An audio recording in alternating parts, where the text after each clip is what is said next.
കഴിഞ്ഞ ക്ലാസ്സിൽ സ്വാമിജി പറഞ്ഞതിൻ്റെ ഒരു സാരം എന്ന് പറയാം.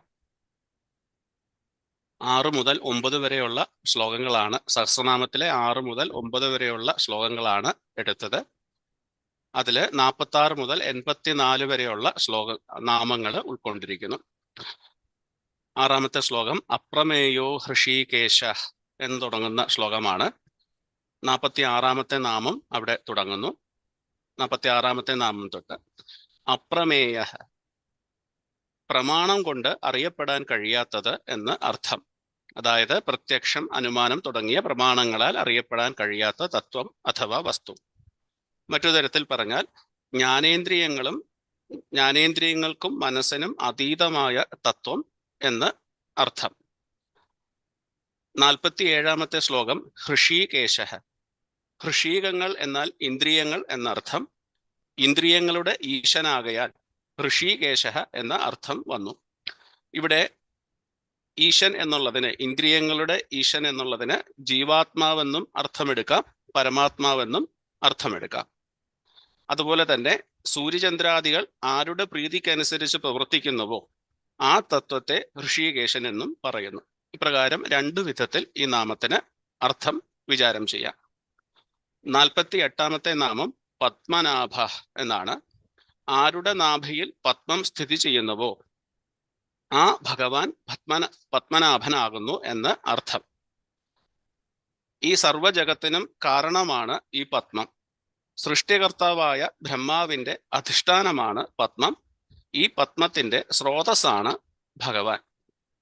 ഇവിടെ ഈ നാമത്തിന്റെ ഉത്ഭവം ഒന്ന് അറിഞ്ഞിരിക്കുന്നത് നല്ലതാണ്.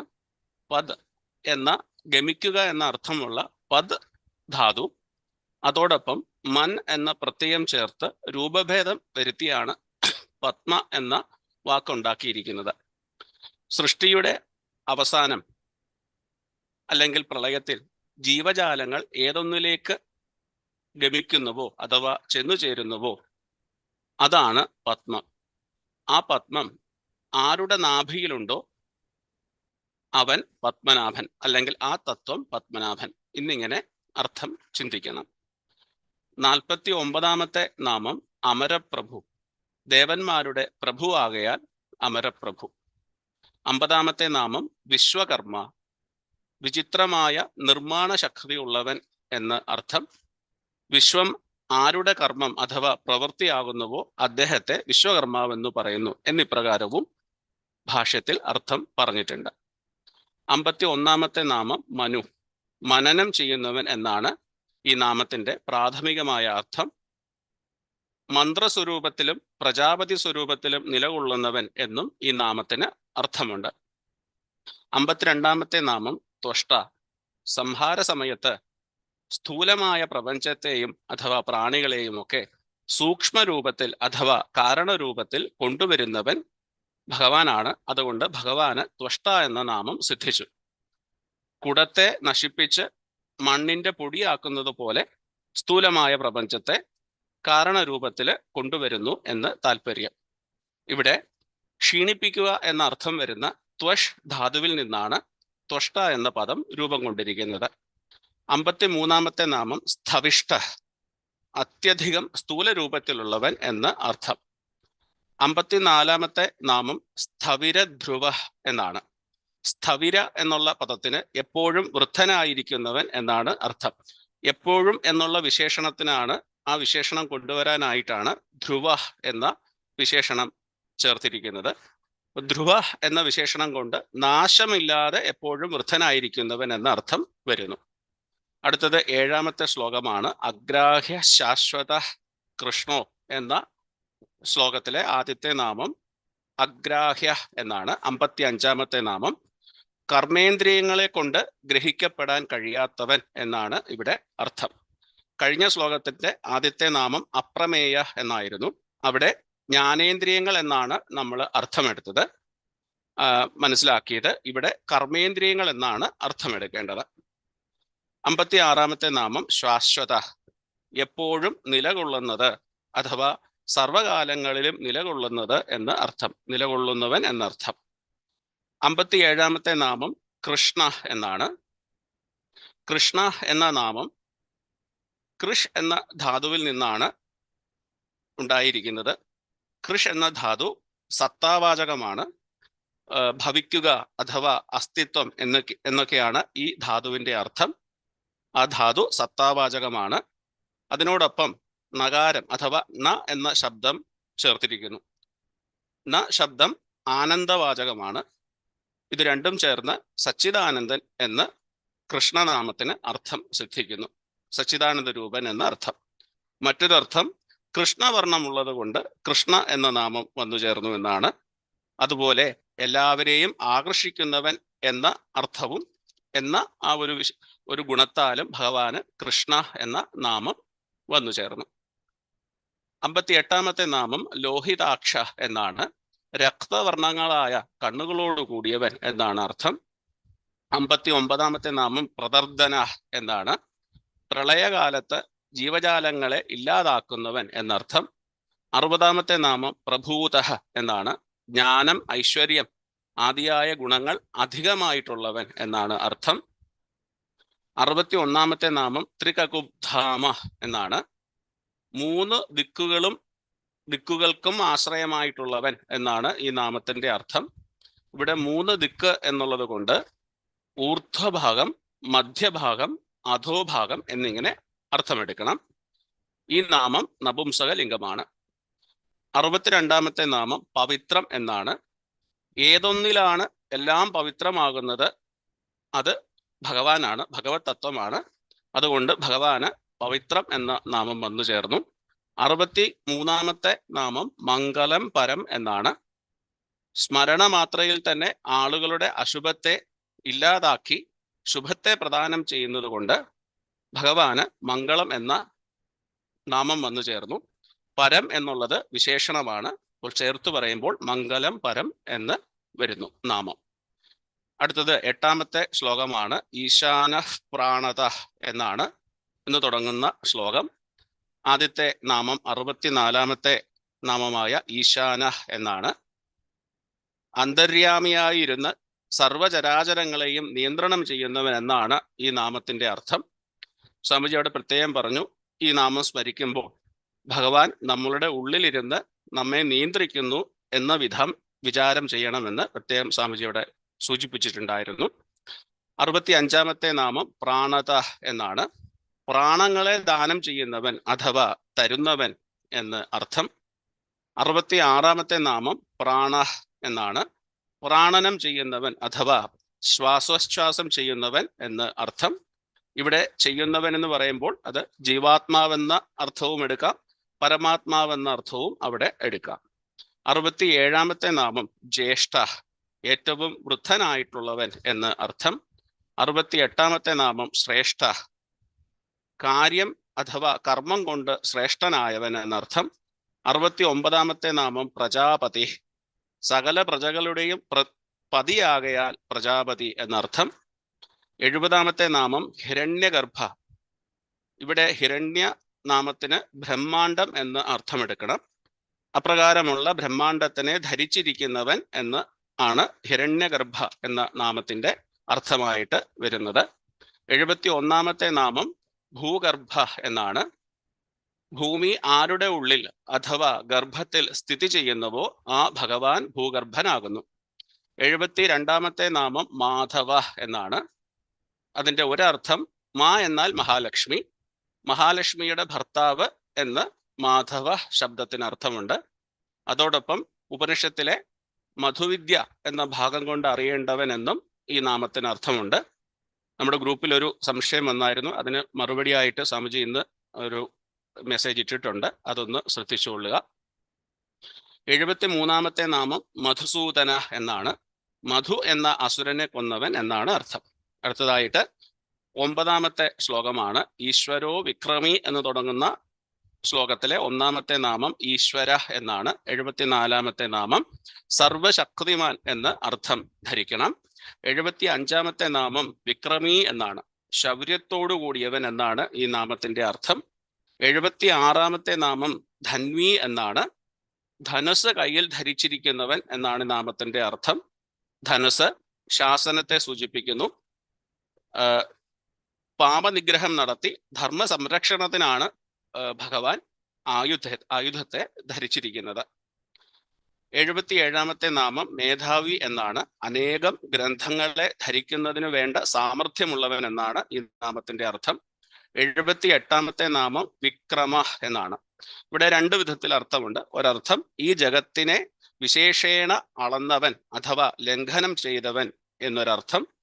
മറ്റൊരർത്ഥം ഗരുഡന്റെ പുറത്തിരുന്ന് ഗമനം ചെയ്യുന്നവൻ എന്നാണ്. ഇവിടെ ബിഹ് എന്ന പദം അല്ലെങ്കിൽ അക്ഷരം കൊണ്ട് പക്ഷി എന്ന അർത്ഥം എടുക്കണം. അങ്ങനെ ഒരു അർത്ഥമുണ്ട്. അപ്പൊ ആ രീതിയിൽ അർത്ഥം എടുത്താൽ ഗരുഡന്റെ പുറത്തിരുന്ന് ഗമനം ചെയ്യുന്നവൻ എന്ന അർത്ഥം വരും. 79-ാമത്തെ നാമം ക്രമഃ എന്നാണ്. ഭക്തന്മാർക്ക് എത്തിച്ചേരാൻ പറ്റുന്നവൻ എന്ന് സാമാന്യമായി ഈ നാമത്തിന് നമുക്ക് അർത്ഥം പറയാം. 85-ാമത്തെ നാമം അനുത്തമ എന്നാണ്. ഏറ്റവും ഉത്തമനായിട്ടുള്ളവൻ. യാതൊരുവനിൽ നിന്നും ശ്രേഷ്ഠമായി വേറെ ഒന്നും തന്നെ ഇല്ലയോ അവൻ അനുത്തമൻ. 81-ാമത്തെ നാമം ദുരാധർഷ എന്നാണ്. ആരാലും ഭയപ്പെടുത്തുവാൻ കഴിയാത്തവൻ എന്നർത്ഥം. 82-ാമത്തെ നാമം കൃതജ്ഞ എന്നാണ്. ജീവന്മാർ ചെയ്ത പുണ്യപാപ രൂപങ്ങളായ കർമ്മങ്ങളൊക്കെ ഓർത്തുവെക്കുന്നവൻ എന്നൊരർത്ഥം.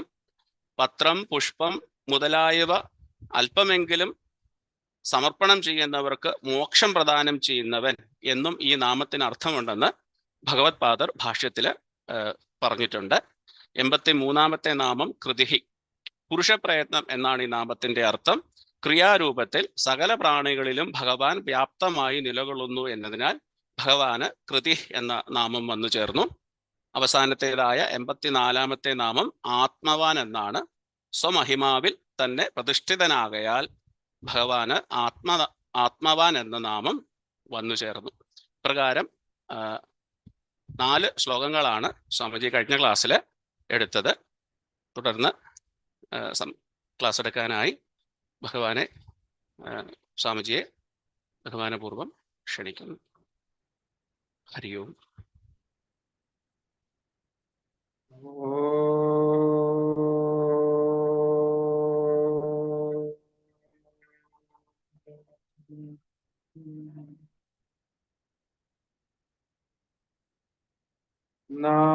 നാരായണം നമസ്കൃത്യ നരം ചൈവ നരോത്തമം ദേവീം സരസ്വതീം വ്യാസം തതോ ജയമുദീരയേ. ശ്രുതിസ്മൃതിപുരാണാനാമാലയം കരുണാലയം നമാമി ഭഗവത്പാദം ശങ്കരം ലോകശങ്കരം. യം ബ്രഹ്മാ വരുണേന്ദ്രരുദ്രമരുതഃ സ്തുന്വന്തി ദിവ്യൈസ്തവൈഃ വേദൈ സാംഗപദക്രമോപനിഷदैर् ഗായന്തി യം സാമഗാഃ. ധ്യാനാവസ്ഥിതതദ്ഗതേന മനസാ പശ്യന്തി യം യോഗിനോ യസ്യാം തം ന വിദുഃസുരാഃ സുരഗണാഃ ദേവായ തസ്മൈ നമഃ. നാമസങ്കീർത്തനം യസ്യ സർവപാപപ്രണാശനം പ്രണാമോ ദുഃഖശമനസ്തം നമാമി ഹരിം പരം. ശാന്താകാരം ഭുജഗശയനം പദ്മനാഭം സുരേശം വിശ്വാധാരം ഗഗനസദൃശം മേഘവർണം ശുഭാംഗം. लक्ष्मीकान्तं कमलनयनं योगिभिर्ध्यानगम्यम् वन्दे विष्णुं भवभयहरम् सर्वलोकैकनाथम् वन्दे विष्णुं भवभयहरम् सर्वलोकैकनाथम्। श्री गुरुभ्यो नमः। हरिः ओम्। ओम नमो नारायणाय।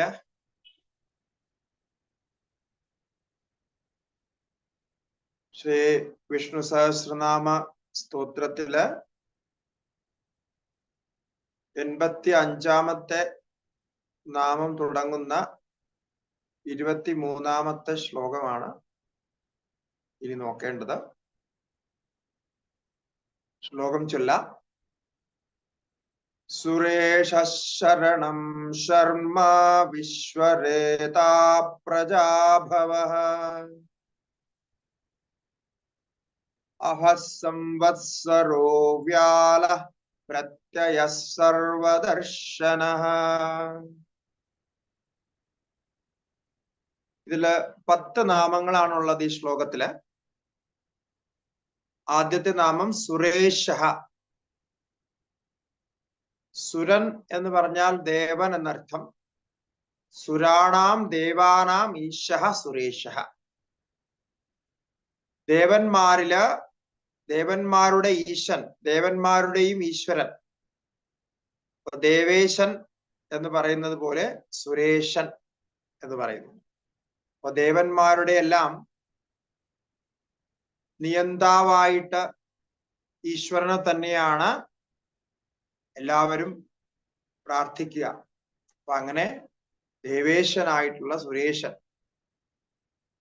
അല്ലെങ്കിൽ മറ്റൊരർത്ഥം പറയാവുന്നത് സു ഉപപദോ വാ രാധാതുഹു ശോഭനധാതൃണാം ഈശഃ സുരേഷ. അങ്ങനെയും അർത്ഥം പറയാം. സു എന്ന അക്ഷരം വേറെയാക്കി അതിനെ ഉപപദമായിട്ട് ചേർത്ത് സുവോടുകൂടി രാധാതു, രാധാതുവിന് കൊടുക്കുക എന്ന അർത്ഥമുണ്ട്. അങ്ങനെ നന്നായിട്ട് എല്ലാം കൊടുക്കുന്നവൻ എന്ന അർത്ഥത്തിലും സുരൻ എന്ന അർത്ഥം വരാം. അങ്ങനെ കൊടുക്കുന്നവരിൽ ശ്രേഷ്ഠനായിട്ടുള്ളവൻ എന്ന് സുരേശൻ എന്നർത്ഥം. അപ്പൊ ഇങ്ങനെയാണ് ഈ അർത്ഥം വേറെ വേറെ തലത്തിൽ നിന്നൊക്കെ അർത്ഥം കൊണ്ടുവരുന്നത്. അതായത് സുരേശൻ എന്ന് പറഞ്ഞാൽ സാധാരണ അർത്ഥം പറയുമ്പോ ദേവന്മാരുടെ ഈശ്വരൻ, മനുഷ്യരുടെ രാജാവ് എന്ന് പറയുന്ന പോലെ ദേവന്മാരുടെ ഈശ്വരൻ എന്നർത്ഥം. എന്നാൽ എല്ലാം ദാനം ചെയ്യുന്നതിൽ, നമ്മൾ പ്രാർത്ഥിക്കുന്നതൊക്കെ ദാനം ചെയ്യുന്നത് ഭഗവാനാണ്. അങ്ങനെ എല്ലാം ദാനം ചെയ്യുന്നവൻ എന്നർത്ഥം. അങ്ങനെ ശോഭനമായിട്ട് കൊടുക്കുന്നത്, എല്ലാം സുന്ദരമായിട്ട് കൊടുക്കുന്നത്, ധാരാളം കൊടുക്കുന്നത് എന്നൊക്കെ അർത്ഥം വരുമ്പോ സുര എന്ന പദമായി അങ്ങനെ കൊടുക്കുന്നവരിൽ ശ്രേഷ്ഠനായിട്ടുള്ളവൻ സുരേശനാണ്. രണ്ടർത്ഥവും ഇവിടെ യോജിക്കുന്നു. ആർത്താനാം ശരണം. ശരണം എന്ന പദം നമുക്കറിയാം, ഇവിടെ നപുംസകത്തിൽ പ്രയോഗിച്ചിരിക്കുന്നു. ആർത്തരായിട്ട് ചെന്നെത്തുന്നവർക്ക് ഗതി കൊടുക്കുന്നവൻ എന്നാണ് ഈ ശരണം എന്നതിന് നമ്മൾ അർത്ഥം പറയുന്നത്. ശരണം പ്രാപിക്കുക എന്ന് നമ്മൾ ശരണ ശബ്ദം പ്രയോഗിക്കുന്നതാണ്. ഇപ്പൊ ശബരിമലയിലെ അയ്യപ്പന്റെ ശരണം വിളി ഒക്കെ നമുക്ക് അറിയാവുന്നതാണ്. അപ്പൊ ശരണം വിളി എന്ന് പറഞ്ഞാൽ ശരണത്തിന് വേണ്ടിയുള്ള പ്രാർത്ഥന എന്നാണ് അർത്ഥം. അപ്പോ ശരണം എന്നതല്ല, ഓരോ നാമം നമ്മൾ അയ്യപ്പന്റെ നാമം പറയുമ്പോഴും ഒപ്പം ശരണം അയ്യപ്പ അല്ലെങ്കിൽ ശരണം എന്ന് ചേർക്കും. അതിന് ആ ശരണാഗതി പ്രാപിക്കുന്ന ഭാവം നമ്മുടെ മനസ്സിൽ കൊണ്ടുവരാനാണ് അങ്ങനെ വീണ്ടും വീണ്ടും ഉച്ചരിക്കുക. അപ്പൊ ഭഗവാന്റെ ഒരു നാമം തന്നെ ഇവിടെ ശരണം എന്നാണ്. അപ്പൊ ആർത്തരായവർക്ക്, ദീനരായവർക്ക്, ദുഃഖിതരായവർക്ക് ആശ്രയം കൊടുത്ത്, ഗതി കൊടുത്ത് അവർക്ക് സാന്ത്വനം കൊടുക്കുന്നവൻ എന്നാണ് അർത്ഥം. അപ്പൊ ആർത്തരെ അങ്ങനെ സാന്ത്വനം കൊടുത്ത് രക്ഷിക്കുന്നവൻ. ആർത്തിയെ ഇല്ലാതാക്കുന്നവൻ. ഈ ശരണശബ്ദം ഉണ്ടായിരിക്കുന്നത് നശിപ്പിക്കുക എന്നൊരു അർത്ഥമുള്ള ധാതുവിൽ നിന്നാണ്. ശൃണാതി എന്നർത്ഥമാണ് നശിപ്പിക്കുക. അപ്പൊ എന്തിനെയാ നശിപ്പിക്കുന്നത്? ആർത്തിയെ നശിപ്പിക്കുന്നു. ആർത്തിഹരനാണ്. ആർത്തി എന്ന് പറഞ്ഞാൽ നമ്മൾ മലയാളത്തിൽ ആർത്തി എന്ന് പറഞ്ഞാൽ അത്യാഗ്രഹം എന്നൊക്കെ അർത്ഥമാണ്. ഇവിടെ ആർത്തി എന്ന് പറഞ്ഞാല് ദുഃഖം എന്നർത്ഥം. വലിയ ദുഃഖത്തെയാണ് ആർത്തി എന്ന് പറയാ. സംസ്കൃതത്തിലുള്ള ഈ ആർത്തി പദം മലയാളത്തിൽ തെറ്റായിട്ട് പ്രയോഗിച്ചു വന്നതാണ്. അങ്ങനെ ഒരുപാട് പദങ്ങള് അതിന്റെ ശരിയായിട്ടുള്ള അർത്ഥത്തിൽ നിന്ന് മാറിയിട്ട് ഭാഷകളിൽ പ്രയോഗിക്കാറുണ്ട്. അങ്ങനെ പണ്ടാരോ പ്രയോഗിച്ചു, ശരിക്കും സംസ്കൃതം അറിയാത്ത ആരോ പ്രയോഗിച്ചു, പിന്നെ ആ പ്രയോഗം അങ്ങനെ പ്രചാരത്തിൽ വന്നു. അപ്പൊ ആർത്തി എന്ന് പറയുന്നത് ആർത്തനായിരിക്കുക, ആർത്തി ആയിരിക്കുക എന്ന് പറഞ്ഞാൽ അത്യന്തം ദുഃഖിതനായിട്ട് ഇങ്ങനെ നമുക്ക് ദയാവായ്പോടുകൂടി ആരെങ്കിലും നമ്മളെ സഹായിക്കണം എന്ന ഭാവത്തില് പോകുന്ന ചോദിക്കുന്നതിനെയൊക്കെയാണ് ആർത്തി എന്ന് പറയുക. അപ്പൊ ആർത്തിനാം ആർത്തിഹന്താരം. പിന്നെയോ ശർമ്മ. ശർമ്മ ശർമ്മ എന്ന് പറഞ്ഞാൽ ഇത് രണ്ടും ഒരേ അർത്ഥത്തിലുള്ള ധാതു എന്നാ വരുന്നത്. പരമാനന്ദ രൂപമായിരിക്കുന്നത് കൊണ്ടാണ് ശർമ്മ എന്ന് പറയുന്നത്. ശൃണാതി ദുഃഖം, ദുഃഖത്തെ നശിപ്പിക്കുന്നത് എന്നാണ് ഈ ശർമ്മപദത്തിന് അർത്ഥം. ഈ ശർമ്മപദവും നംസലിംഗാണ്. പരമാനന്ദ രൂപം, ദുഃഖത്തെ നശിപ്പിക്കുന്നത്, എപ്പോഴും ആനന്ദത്തെ പ്രദാനം ചെയ്യുന്നത്, അങ്ങനെ ഉള്ളതിനെ ഇവിടെ ബ്രഹ്മഭാവത്തിൽ എടുക്കുന്നത് കൊണ്ട് നവസലിംഗം പ്രയോഗിക്കാം. അതും ഭഗവാന്റെ രൂപമാണ്. ദുഃഖത്തെ നശിപ്പിക്കുന്നവനാണ് ഭഗവാൻ. വിശ്വസ്യ കാരണത്വാ വിശ്വരേതാഹ. വിശ്വസ്യ, പ്രപഞ്ചസ്യ, ഈ പ്രപഞ്ചത്തിന്റെ കാരണമായിരിക്കുന്നവൻ. രേതസ് ശബ്ദത്തിന് ബീജം എന്നാണ് അർത്ഥം. നൃബീജത്തെയാണ് രേതസ് എന്ന് പറയുക. അപ്പോ വിശ്വരേതസ് എന്ന് പറഞ്ഞാൽ വിശ്വബീജം, വിശ്വത്തിന് കാരണമായിരിക്കുന്നവൻ. ഇതേ അർത്ഥത്തില് വേറെയും പല നാമങ്ങളും മുമ്പും വന്നിട്ടുണ്ട്, ഇനിയും വരും. കാരണം ഈ വിശ്വത്തിന്റെ കാരണമായിരിക്കുക എന്നുള്ളത് ഒരു മഹത് കാര്യമാണ്. അത് നമ്മൾ ഓരോരുത്തരും ഭഗവാന്റെ സ്വരൂപം ചിന്തിക്കുമ്പോ വിശേഷിച്ചറിഞ്ഞിരിക്കേണ്ടതാണ്. ഈ സൃഷ്ടിയുടെ ഒക്കെ പരമകാരണം ഈശ്വരനാണ്, ഭഗവാനാണ് എന്ന്. അപ്പൊ അത് വീണ്ടും വീണ്ടും നമ്മുടെ മനസ്സില് ഓർമ്മയിലേക്ക് കൊണ്ടുവരാനാ ഈ പ്രജകളുടെ എല്ലാം ഉത്പത്തിക്ക് കാരണം. സർവാഹ പ്രജാഹ യത് സകാശാത് ഉദ്ഭവന്തി സ പ്രജാഭവ. ആരിൽ നിന്നാണോ ഈ പ്രജകളൊക്കെ, ഈ ജീവികളൊക്കെ ഉത്പന്നമാകുന്നത്? പ്രജ എന്ന് പറഞ്ഞാൽ ജനിക്കുന്നത് എന്നർത്ഥം. പ്രജായതേ ഇതി പ്രജ, ജനിക്കുന്നത്, ഉത്പന്നമാകുന്നത്. അങ്ങനെയുള്ള എല്ലാ പ്രജകളെയും ജനിപ്പിക്കുന്നവൻ. അപ്പോ നമ്മുടെയൊക്കെ അച്ഛനമ്മമാരുണ്ടെങ്കിലും വാസ്തവത്തില് അച്ഛനമ്മമാരല്ല നമ്മുടെയൊക്കെ ജന്മത്തിന് കാരണം. അച്ഛനമ്മമാര് നിമിത്ത കാരണമാണ്. അച്ഛനമ്മമാരിലൂടെയാണ് നമ്മൾ ജനിക്കുന്നത്. പക്ഷേ വാസ്തവത്തില് കാരണമായിരിക്കുന്നത് ഈശ്വരൻ തന്നെയാണ്, അല്ലെങ്കിൽ ആ പരമ കാരണം തന്നെയാണ്. അതുകൊണ്ടാണ് നമ്മുടെ ജനനത്തിന്റെ കർമ്മത്തിന്റെ ഒന്നും ഉത്തരവാദിത്വം അച്ഛനമ്മമാർക്ക് ഏറ്റെടുക്കാൻ പറ്റാത്ത. അവരോട് ചോദിച്ചാൽ വ്യക്തമായിട്ട് അവർ പറയും, അങ്ങനെയൊക്കെ സംഭവിച്ചു, ഇങ്ങനെ ജനിച്ചു, അതിന് ഞാൻ ഉത്തരവാദിയല്ല എന്ന് തന്നെ പറയാം. അപ്പൊ അച്ഛനമ്മമാര് മാധ്യമം മാത്രമാണ്. വാസ്തവത്തില് ഓരോ വസ്തുവിനെയും, ഓരോ ജീവിയെയും, പ്രാണിയെയും ഈ പ്രപഞ്ചത്തില് ജനിപ്പിച്ചു വിടുന്നത്, അല്ലെങ്കിൽ ആ ജനിപ്പിക്കുന്നതിന് ഹേതുവായി നിൽക്കുന്നത്, ഉപാദാന കാരണമായി, മൂലകാരണമായി നിൽക്കുന്നത് പരമാത്മാവ് തന്നെയാണ്. അതുകൊണ്ട് വേദാന്തത്തില് പരമാത്മാവിനെ അഭിന്ന നിമിത്ത ഉപാദാന കാരണം എന്ന് പറയും. അതായത് മെറ്റീരിയൽ കോസും എഫിഷ്യന്റ് ആയിട്ടുള്ള കോസും, രണ്ട് കാരണങ്ങളും പരമാത്മാവ് തന്നെയാണ്. അതാണ് ഇവിടെ പ്രജാഭവഃ വിശ്വരേതാഹ എന്ന് രണ്ടും പറഞ്ഞു. പിന്നെ അടുത്ത നാമം അഹഹ, അഹ എന്നാണ്. അഹ എന്ന സംസ്കൃതത്തിൽ അർത്ഥം ദിവസം എന്നാണ്. പകലിനെയാണ് അഹ എന്ന് പറയുന്നത്. ദിവസത്തെ, പകൽ സമയത്തെ അഹഹ എന്ന് പറയും. പ്രകാശ രൂപമായതുകൊണ്ടാണ് ഭഗവാന് അഹഹ എന്ന് പറയുന്നത്. അപ്പൊ ചിലപ്പോ നമുക്ക് സംശയം തോന്നാം, ഭഗവാന്റെ പേരില് പകലിനെ എന്തിനാ പറഞ്ഞത്? പകൽ എങ്ങനെയാ ഭഗവാന്റെ പേരാകുക? ഇപ്പൊ ആർക്കെങ്കിലും നമ്മുടെ ഇപ്പോ കുട്ടികൾക്ക് ആർക്കെങ്കിലും പകൽ എന്ന് പേരിട്ട് കഴിഞ്ഞാൽ എങ്ങനെ ഇരിക്കും? അങ്ങനെ ഇടാൻ മേലാണ്ടില്ല, ഇടാം.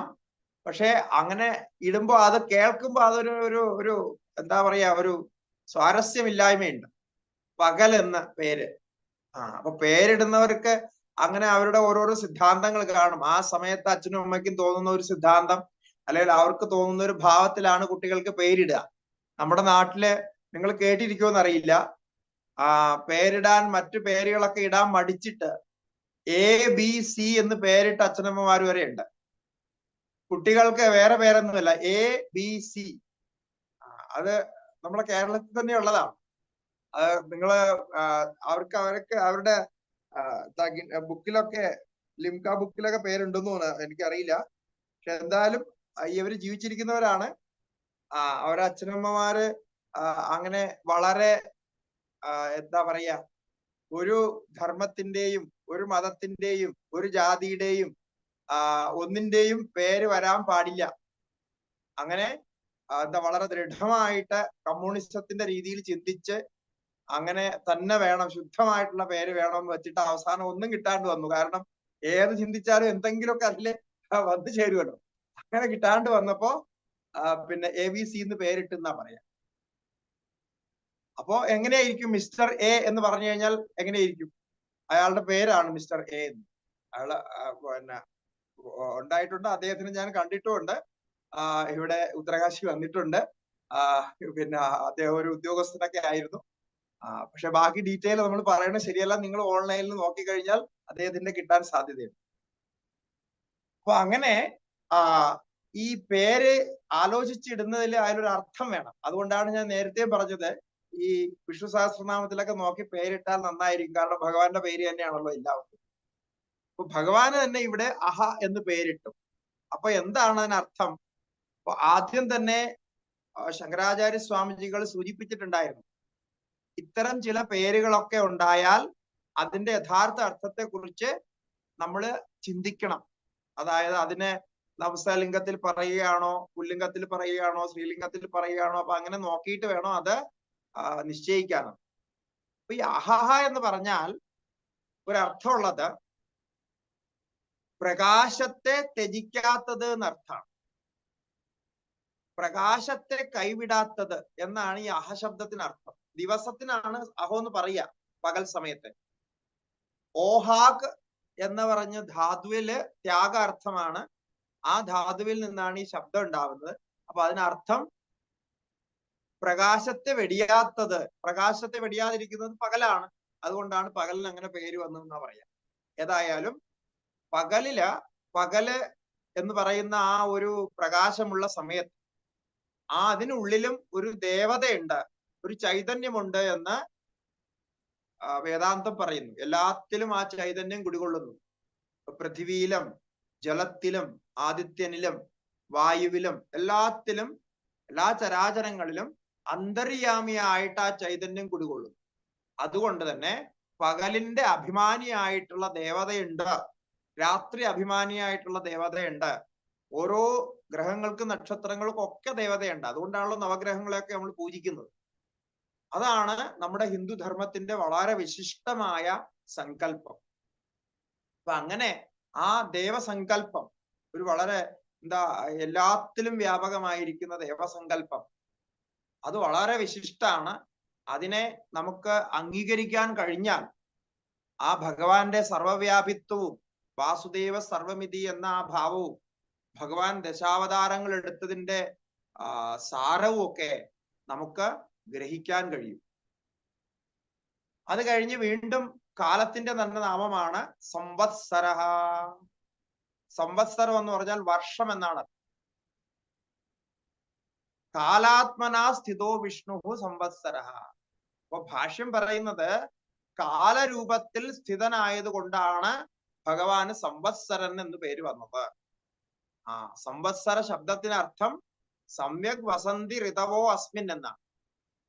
അതായത് ഈ ഋതുക്കള്, ഷഡ് ഋതുക്കളുടെ ഒരു സമാഹാരത്തെയാണ് സംവത്സരം എന്ന് പറയുന്നത്. അപ്പൊ അങ്ങനെ സമ്യക് വസന്തി സ്ഥിതമാകുന്നു എന്ന അർത്ഥത്തിൽ. അപ്പൊ ഭഗവാൻ സംവത്സര രൂപനാണ്. അതുകൊണ്ട് തന്നെ വർഷത്തിന്റെ ആദിയില്, വർഷത്തിന് ഇപ്പോ നമ്മുടെ മലയാള മാസം തുടങ്ങി. അപ്പൊ മലയാള മാസത്തിന്റെ ആദിയിൽ ആദ്യത്തെ ദിവസം നമ്മള് ഭഗവാനെ പൂജിക്കുന്ന കർമ്മങ്ങൾ ചെയ്യുന്നു. അതൊക്കെ ഐശ്വര്യവും സമ്പത്തും സമൃദ്ധിയും ശാന്തിയും സമാധാനവും ഒക്കെ ഉണ്ടാകാനായിട്ട്. ഇപ്പോ വർഷത്തെയും കാലത്തെയും നാം ഈശ്വരനായി തന്നെയാണ്, ഈശ്വരന്റെ തന്നെ അംശമായിട്ടാണ് കണക്കാക്കുന്നത്. അടുത്ത നാമം വ്യാലഹ എന്നാണ്. വ്യാലവത് ഗ്രഹീതുമശക്യത്വാദ് വ്യാലഹ. വ്യാലൻ എന്ന് പറഞ്ഞാൽ സർപ്പം എന്നാണ് അർത്ഥം. അപ്പൊ ഭഗവാന്റെ ഒരു നാമത്തിൽ വ്യാലൻ എന്നുണ്ട്. ഇവിടെ വ്യാല ശബ്ദത്തില് മലയാളത്തില് വ്യാള എന്ന് പറയും. അവിടെ ലളയോരഭേദ എന്നൊരു നിയമമുണ്ട്. ഇപ്പോ മിക്കവാറും ഈ ലകാരത്തിൽ അവസാനിക്കുന്ന പദങ്ങളൊക്കെ മലയാളത്തിൽ പറയുമ്പോൾ ലകാരമായിട്ട് മാറും. ഇപ്പൊ വ്യാലഹ, വ്യാളഹ രണ്ടും പറയും. അപ്പൊ ഈ അതിന്റെ അർത്ഥം സർപ്പം എന്ന് തന്നെയാണ്. എങ്ങനെയാ സർപ്പം എന്ന അർത്ഥം പറഞ്ഞത്? ഭാഷ്യം പറയുന്നത് സർപ്പത്തെ പോലെ ഗ്രഹീതുമശക്യത്വ. അങ്ങനെ സർപ്പത്തെ പോലെ, സർപ്പത്തിനെ പിടിക്കാൻ ബുദ്ധിമുട്ടാണ്, അല്ലെങ്കിൽ സർപ്പത്തിന് അടുത്ത് നമ്മൾ പോകാറില്ല. അതുപോലെ ഗ്രഹിക്കാൻ കഴിയാത്തത് കൊണ്ട് വ്യാലഹ എന്ന് പറഞ്ഞു. അല്ലെങ്കിൽ സർപ്പരൂപത്തിലും ഭഗവാൻ തന്നെ ആണ് സ്ഥിതമാകുന്നത്. നമുക്കിപ്പോ സർപ്പക്കാവിലൊക്കെ നമ്മൾ സർപ്പത്തെ പൂജിക്കാറുണ്ട്. അപ്പോ സർപ്പത്തിന്റെ രൂപത്തിലും ഭഗവാൻ തന്നെയാണ് എന്ന് കാണിക്കാൻ വ്യാലഹ എന്ന അർത്ഥം പറഞ്ഞു. അപ്പോ ഗ്രഹിക്കാൻ കഴിയാത്തത് എന്ന അർത്ഥവും പിന്നെ സർപ്പത്തിന്റെ രൂപത്തിൽ തന്നെ ഭഗവാൻ സ്ഥിതമാകുന്നു എന്ന അർത്ഥവും ഇവിടെ ഗ്രഹിക്കാവുന്നതാണ്. അടുത്ത ശബ്ദം വളരെ പ്രസിദ്ധമായിട്ടുള്ള ശബ്ദമാണ് പ്രത്യയം. പ്രത്യയ. പ്രത്യയം എന്ന് പറഞ്ഞാൽ ജ്ഞാനം എന്നാണ് അർത്ഥം. പ്രതീതി പ്രജ്ഞാ പ്രത്യയ. പ്രജ്ഞാനം ബ്രഹ്മ. അറിവിന്റെ ഒരു സാമാന്യ രൂപത്തെയാണ് പ്രത്യയം എന്ന് പറയുന്നത്. ഒരു വിഷയത്തെ കണ്ടാൽ, ഒരു പുഷ്പത്തെ കണ്ടാൽ ഇത് പുഷ്പമാണ് എന്ന ഒരു ഭാവം, ഒരു വിചാരം നമ്മുടെ മനസ്സിൽ ഉദിക്കുകയാണെങ്കിൽ അതിനെ പ്രത്യയം എന്ന് പറയുന്നു. ഒരു തോട്ട് പ്രോസസ്, ഒരു വിചാരമാണ്. ആ വിചാരത്തെ അങ്ങനെ തന്നെ എടുക്കുമ്പോൾ അതിന് പ്രത്യയം എന്ന് പറയും. അതൊരു പ്രതീതി ഉണ്ടായി, അങ്ങനെ ഒരു അനുഭൂതി ഉണ്ടായി, ഒരു അറിവുണ്ടായി എന്നർത്ഥം. ഇപ്പൊ പ്രജ്ഞാനം ബ്രഹ്മ എന്ന മഹാവാക്യം നമുക്കറിയാം. ഐതരേയ ഉപനിഷത്തിലെ, ഋഗ്വേദീയ ഐതരേയ ഉപനിഷത്തിലെ മഹാവാക്യമാണ് പ്രജ്ഞാനം ബ്രഹ്മ. ആ പ്രജ്ഞാനം എന്ന് പറയുന്നത് ജ്ഞാനം തന്നെയാണ്, പ്രത്യയമാണ്, അറിവാണ്. അപ്പൊ ആ പ്രത്യയത്തിന്റെ രൂപത്തിലും ചെറിയ ചെറിയ അറിവുകളുടെ രൂപത്തിലും ഈശ്വരൻ തന്നെയാണ്, ഭഗവാൻ തന്നെയാണ്. അതുകൊണ്ട് ഭഗവാൻ ആ പേരും വന്നു പ്രത്യയ. അടുത്ത നാമം സർവദർശന. സർവാണി ദർശനാത്മകാനി അക്ഷീണിയസ്യ ഇതി സർവദർശന. ഭഗവാൻ എല്ലാത്തിനെയും കാണുന്നവനാണ്. എങ്ങനെയാ എല്ലാത്തിനെയും കാണുക? എല്ലാത്തിനെയും കാണണമെങ്കിൽ എല്ലാത്തിനെയും കാണാൻ പറ്റിയ കണ്ണുകൾ വേണം. നമ്മൾ രണ്ട് കണ്ണുകൾ കൊണ്ട് കുറെയൊക്കെ കാണുന്നു. പക്ഷേ നമ്മൾ മുന്നിലേക്ക് തിരിഞ്ഞു നടക്കുമ്പോൾ പിന്നിൽ നടക്കുന്നത് എന്താണെന്ന് കാണാൻ പറ്റുന്നില്ല. ഭഗവാൻ എന്തോ അങ്ങനെ നിർമ്മിച്ച സമയത്ത് അങ്ങനെ ഒരു അബദ്ധം ചെയ്തതുപോലെ തോന്നുന്നു. കാരണം രണ്ട് കണ്ണ് തന്നപ്പോ ഒന്ന് ഫ്രണ്ടിലും ഒന്ന് ബാക്കിലും വെച്ചിരുന്നെങ്കിൽ വളരെ ഉപകാരമായിരുന്നു. കാരണം നമുക്ക് റിവേഴ്സ് എടുക്കാനൊക്കെ എളുപ്പമായിരുന്നല്ലോ. പിറകോട്ട് നോക്കാതെ തന്നെ പുറകോട്ട് പോകാമായിരുന്നു. ഇപ്പൊ വണ്ടിയിലൊക്കെ ഉള്ളതുപോലെ പുറകെ ഒരു കണ്ണുണ്ടെങ്കിൽ എത്ര സൗകര്യമായിരുന്നു. അതെന്താ അങ്ങനെ ചെയ്തത് എന്ന് പിടികിട്ടുന്നില്ല. സാധാരണ ഈ ഇത്തരം കാര്യങ്ങളൊക്കെ നോക്കിയിട്ടാണ് ഭഗവാൻ ഇതെല്ലാം ചെയ്യുന്നത്. അപ്പൊ എന്തോ ഒരു കാരണം ഉണ്ടാവും. അങ്ങനെ പിറകെ ഒരു കണ്ണ് കൊടുത്തില്ല. അപ്പൊ 2 കണ്ണും ഫ്രണ്ടിൽ തന്നെ കൊടുത്തു. അപ്പൊ ഒന്ന് ഫ്രണ്ടിലും ഒന്ന് ബാക്കിലും കൊടുത്ത് നമുക്കത് അഡ്ജസ്റ്റ് ചെയ്യായിരുന്നു. പക്ഷെ അത് ചെയ്തില്ല. അപ്പൊ അത് ഇപ്പൊ ഈ 2 കണ്ണുണ്ടെങ്കിലും നമുക്ക് ആ 2 കണ്ണിനെ എങ്ങോട്ടാണോ തിരിച്ചു വെക്കുന്നത് അത് മാത്രമേ കാണാൻ പറ്റൂ. അപ്പൊ 4 ചുറ്റും കാണാൻ പറ്റില്ല. അതുകൊണ്ടാണ് പുറകുന്നൊക്കെ എന്തെങ്കിലും അറ്റാക്ക് ഒക്കെ വന്നു കഴിഞ്ഞാല് കാണാൻ കഴിയാതെ പോകുന്നത്. കാണാനേ പറ്റില്ല, അത് അറിയാൻ പറ്റില്ല. അപ്പൊ അങ്ങനെ ചിലപ്പോ അങ്ങനെ അറ്റാക്ക് ചെയ്യാനുള്ള ഒരു ചാൻസ് ഇരുന്നോട്ടെ എന്നുള്ളത് കൊണ്ടായിരിക്കാം അങ്ങനെ ചെയ്തത്. എന്തെങ്കിലും ഒരു കാരണം കാണും പുറകെ കണ്ണു വെക്കാതിരുന്നു. നമ്മൾ കുട്ടിക്കാലത്തൊക്കെ ചിന്തിച്ചിട്ടുള്ള കാര്യമാണ്. ഇതെല്ലാം ഭഗവാൻ ചെയ്തപ്പോ ഒരു പുറകെ ഒരു കണ്ണു വെച്ചിരുന്നെങ്കിൽ എത്ര സൗകര്യമായിരുന്നു. കാരണം നമ്മള് സ്കൂളിലൊക്കെ കളിക്കുമ്പോഴൊക്കെ പല സമയത്തും ഈ പുറകെ കണ്ണിന്റെ ഒരു ആവശ്യം നമ്മൾ മനസ്സിലാക്കാറുണ്ടല്ലോ പലപ്പോഴും കളിക്കുമ്പോഴും. അപ്പൊ അങ്ങനെ ചിന്തിച്ചിട്ടുണ്ട്, എന്തുകൊണ്ടാ ഒരു കണ്ണ് പുറകെ കൊടുക്കാതിരുന്നു. എന്തായാലും അത് ബയോളജി ഒക്കെ അറിയുന്നവര്, എന്താ പറയാ, എഞ്ചിനീയറിംഗ് ഒക്കെ അറിയുന്നവര് ചിന്തിക്കുക എന്താണ് അതിന് കാരണമെന്ന്. ഏതായാലും ഭഗവാൻ അങ്ങനെയല്ല. ഭഗവാനാണെങ്കിൽ 4 ചുറ്റും കണ്ണുകളാണ്. അപ്പൊ എല്ലാം കാണാൻ പറ്റും, അകത്തും പുറത്തും മുകളിലും താഴെയൊക്കെ. അങ്ങനെ സർവദർശന, സർവാത്മകനായിരുന്നു കൊണ്ട് സർവ വ്യാപകമായിട്ടുള്ള കണ്ണുകൾ കൊണ്ട് എല്ലാത്തിനെയും കാണുന്നു. വിശ്വതശ്ചക്ഷുരുത വിശ്വതോമുഖ എന്ന ഭഗവാന്റെ തന്നെ നാമത്തില് ഉപനിഷത്ത് പറയുന്നുണ്ട്. വിശ്വതശ്ചക്ഷുഹു, 4 പാടും കണ്ണുകളുള്ളവൻ. വിശ്വാക്ഷം വിശ്വശംഭുവം എന്ന് നാരായണ ഉപനിഷത്തും പറയുന്നു. മുഴുവനായിട്ടും എല്ലാ ദിക്കിലും കണ്ണുകൾ പരത്തി വച്ചിരിക്കുന്നവൻ. അപ്പൊ അതുകൊണ്ട് ഭഗവാന്റെ കണ്ണുകളിൽ പെടാതെ ഒന്നും ഉണ്ടാവില്ല. എന്ത് സംഭവിക്കുമ്പോഴും ഭഗവാന്റെ കണ്ണുകൾ അത് കാണുന്നുണ്ടാകും. അപ്പൊ അവിടെ ഒളിച്ചു കളിയൊന്നും നടക്കില്ല എന്നർത്ഥം. അപ്പൊ അങ്ങനെ 94 നാമങ്ങള് പൂർണ്ണമായി. അടുത്ത 24ാമത്തെ ശ്ലോകം നോക്കാം. അജസർവേശ്വര സിദ്ധ സിദ്ധി സർവാതിരച്യുതഃ വൃഷാകപിരമേയാത്മാ സർവയോഗ വിനിശ്രുതഃ. അജസർവേശ്വരഃ സിദ്ധഃ സിദ്ധിഃ സർവാദിഃ അച്യുതഃ വൃഷാകപിഃ അമേയാത്മാ സർവയോഗ വിനിശ്രുതഃ. ഇത്രയും നാമങ്ങളാണ് ഇതിലുള്ളത്. അജഹ, ജനിക്കാത്തവൻ എന്നർത്ഥം. ന ജായതേ മ്രിയതേ വാ കദാചിത്, ഒരിക്കലും ജനിക്കുന്നില്ല. അപ്പൊ ഭഗവാൻ അവതാരം എടുക്കുമ്പോഴും വാസ്തവത്തില് ഭഗവാന്റെ ജനനമുണ്ട് എന്ന് പറയുന്നില്ല. ജാതഹ ഇവ, ജനിച്ചത് പോലെയാ. ഭഗവാന്റെ ജനനം ശരീരത്തെ സംബന്ധിച്ചല്ലല്ലോ പറയാ.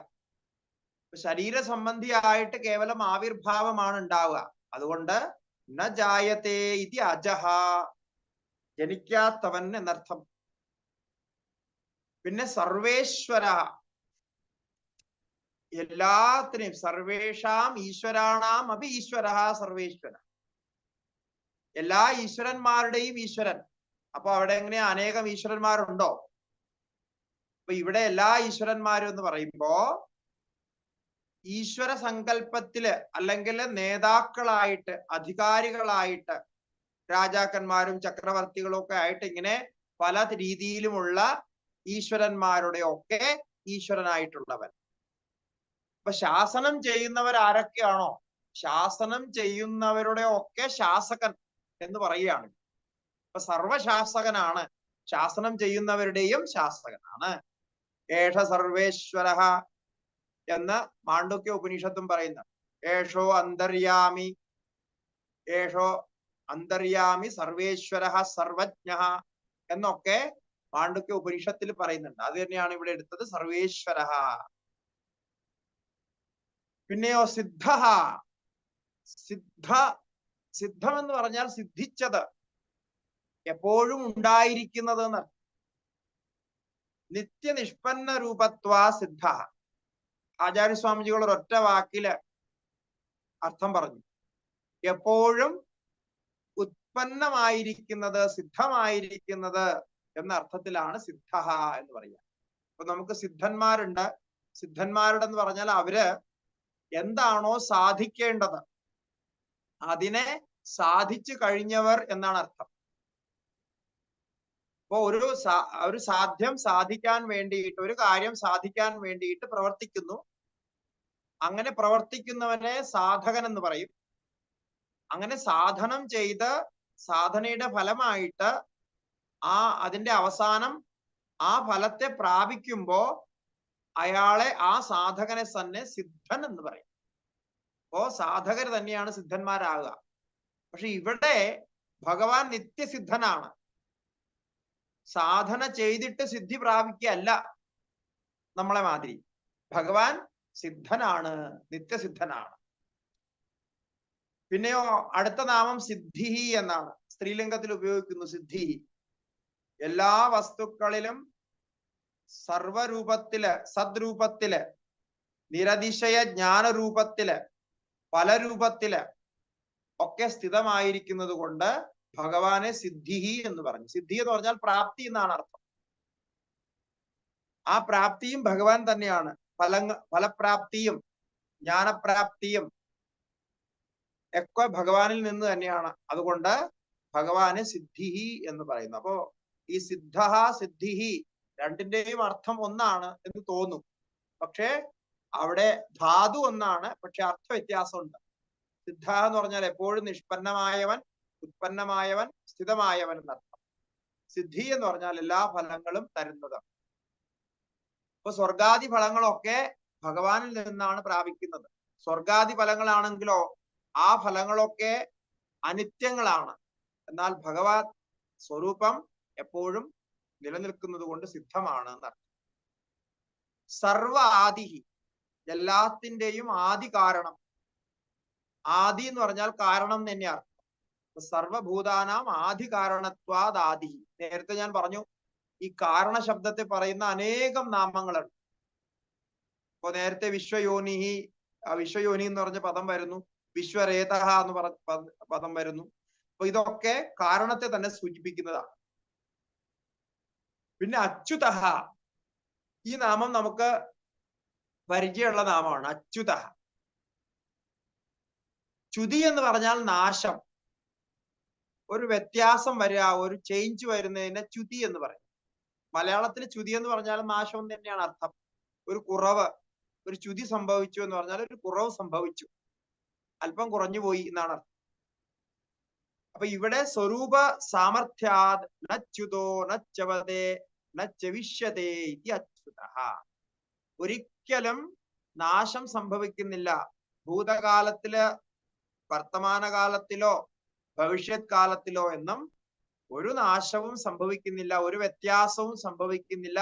ഒരേ രൂപത്തിൽ തന്നെ സ്ഥിതമാകുന്നു. അത് ഭഗവാന്റെ പ്രത്യേകതയാണ്.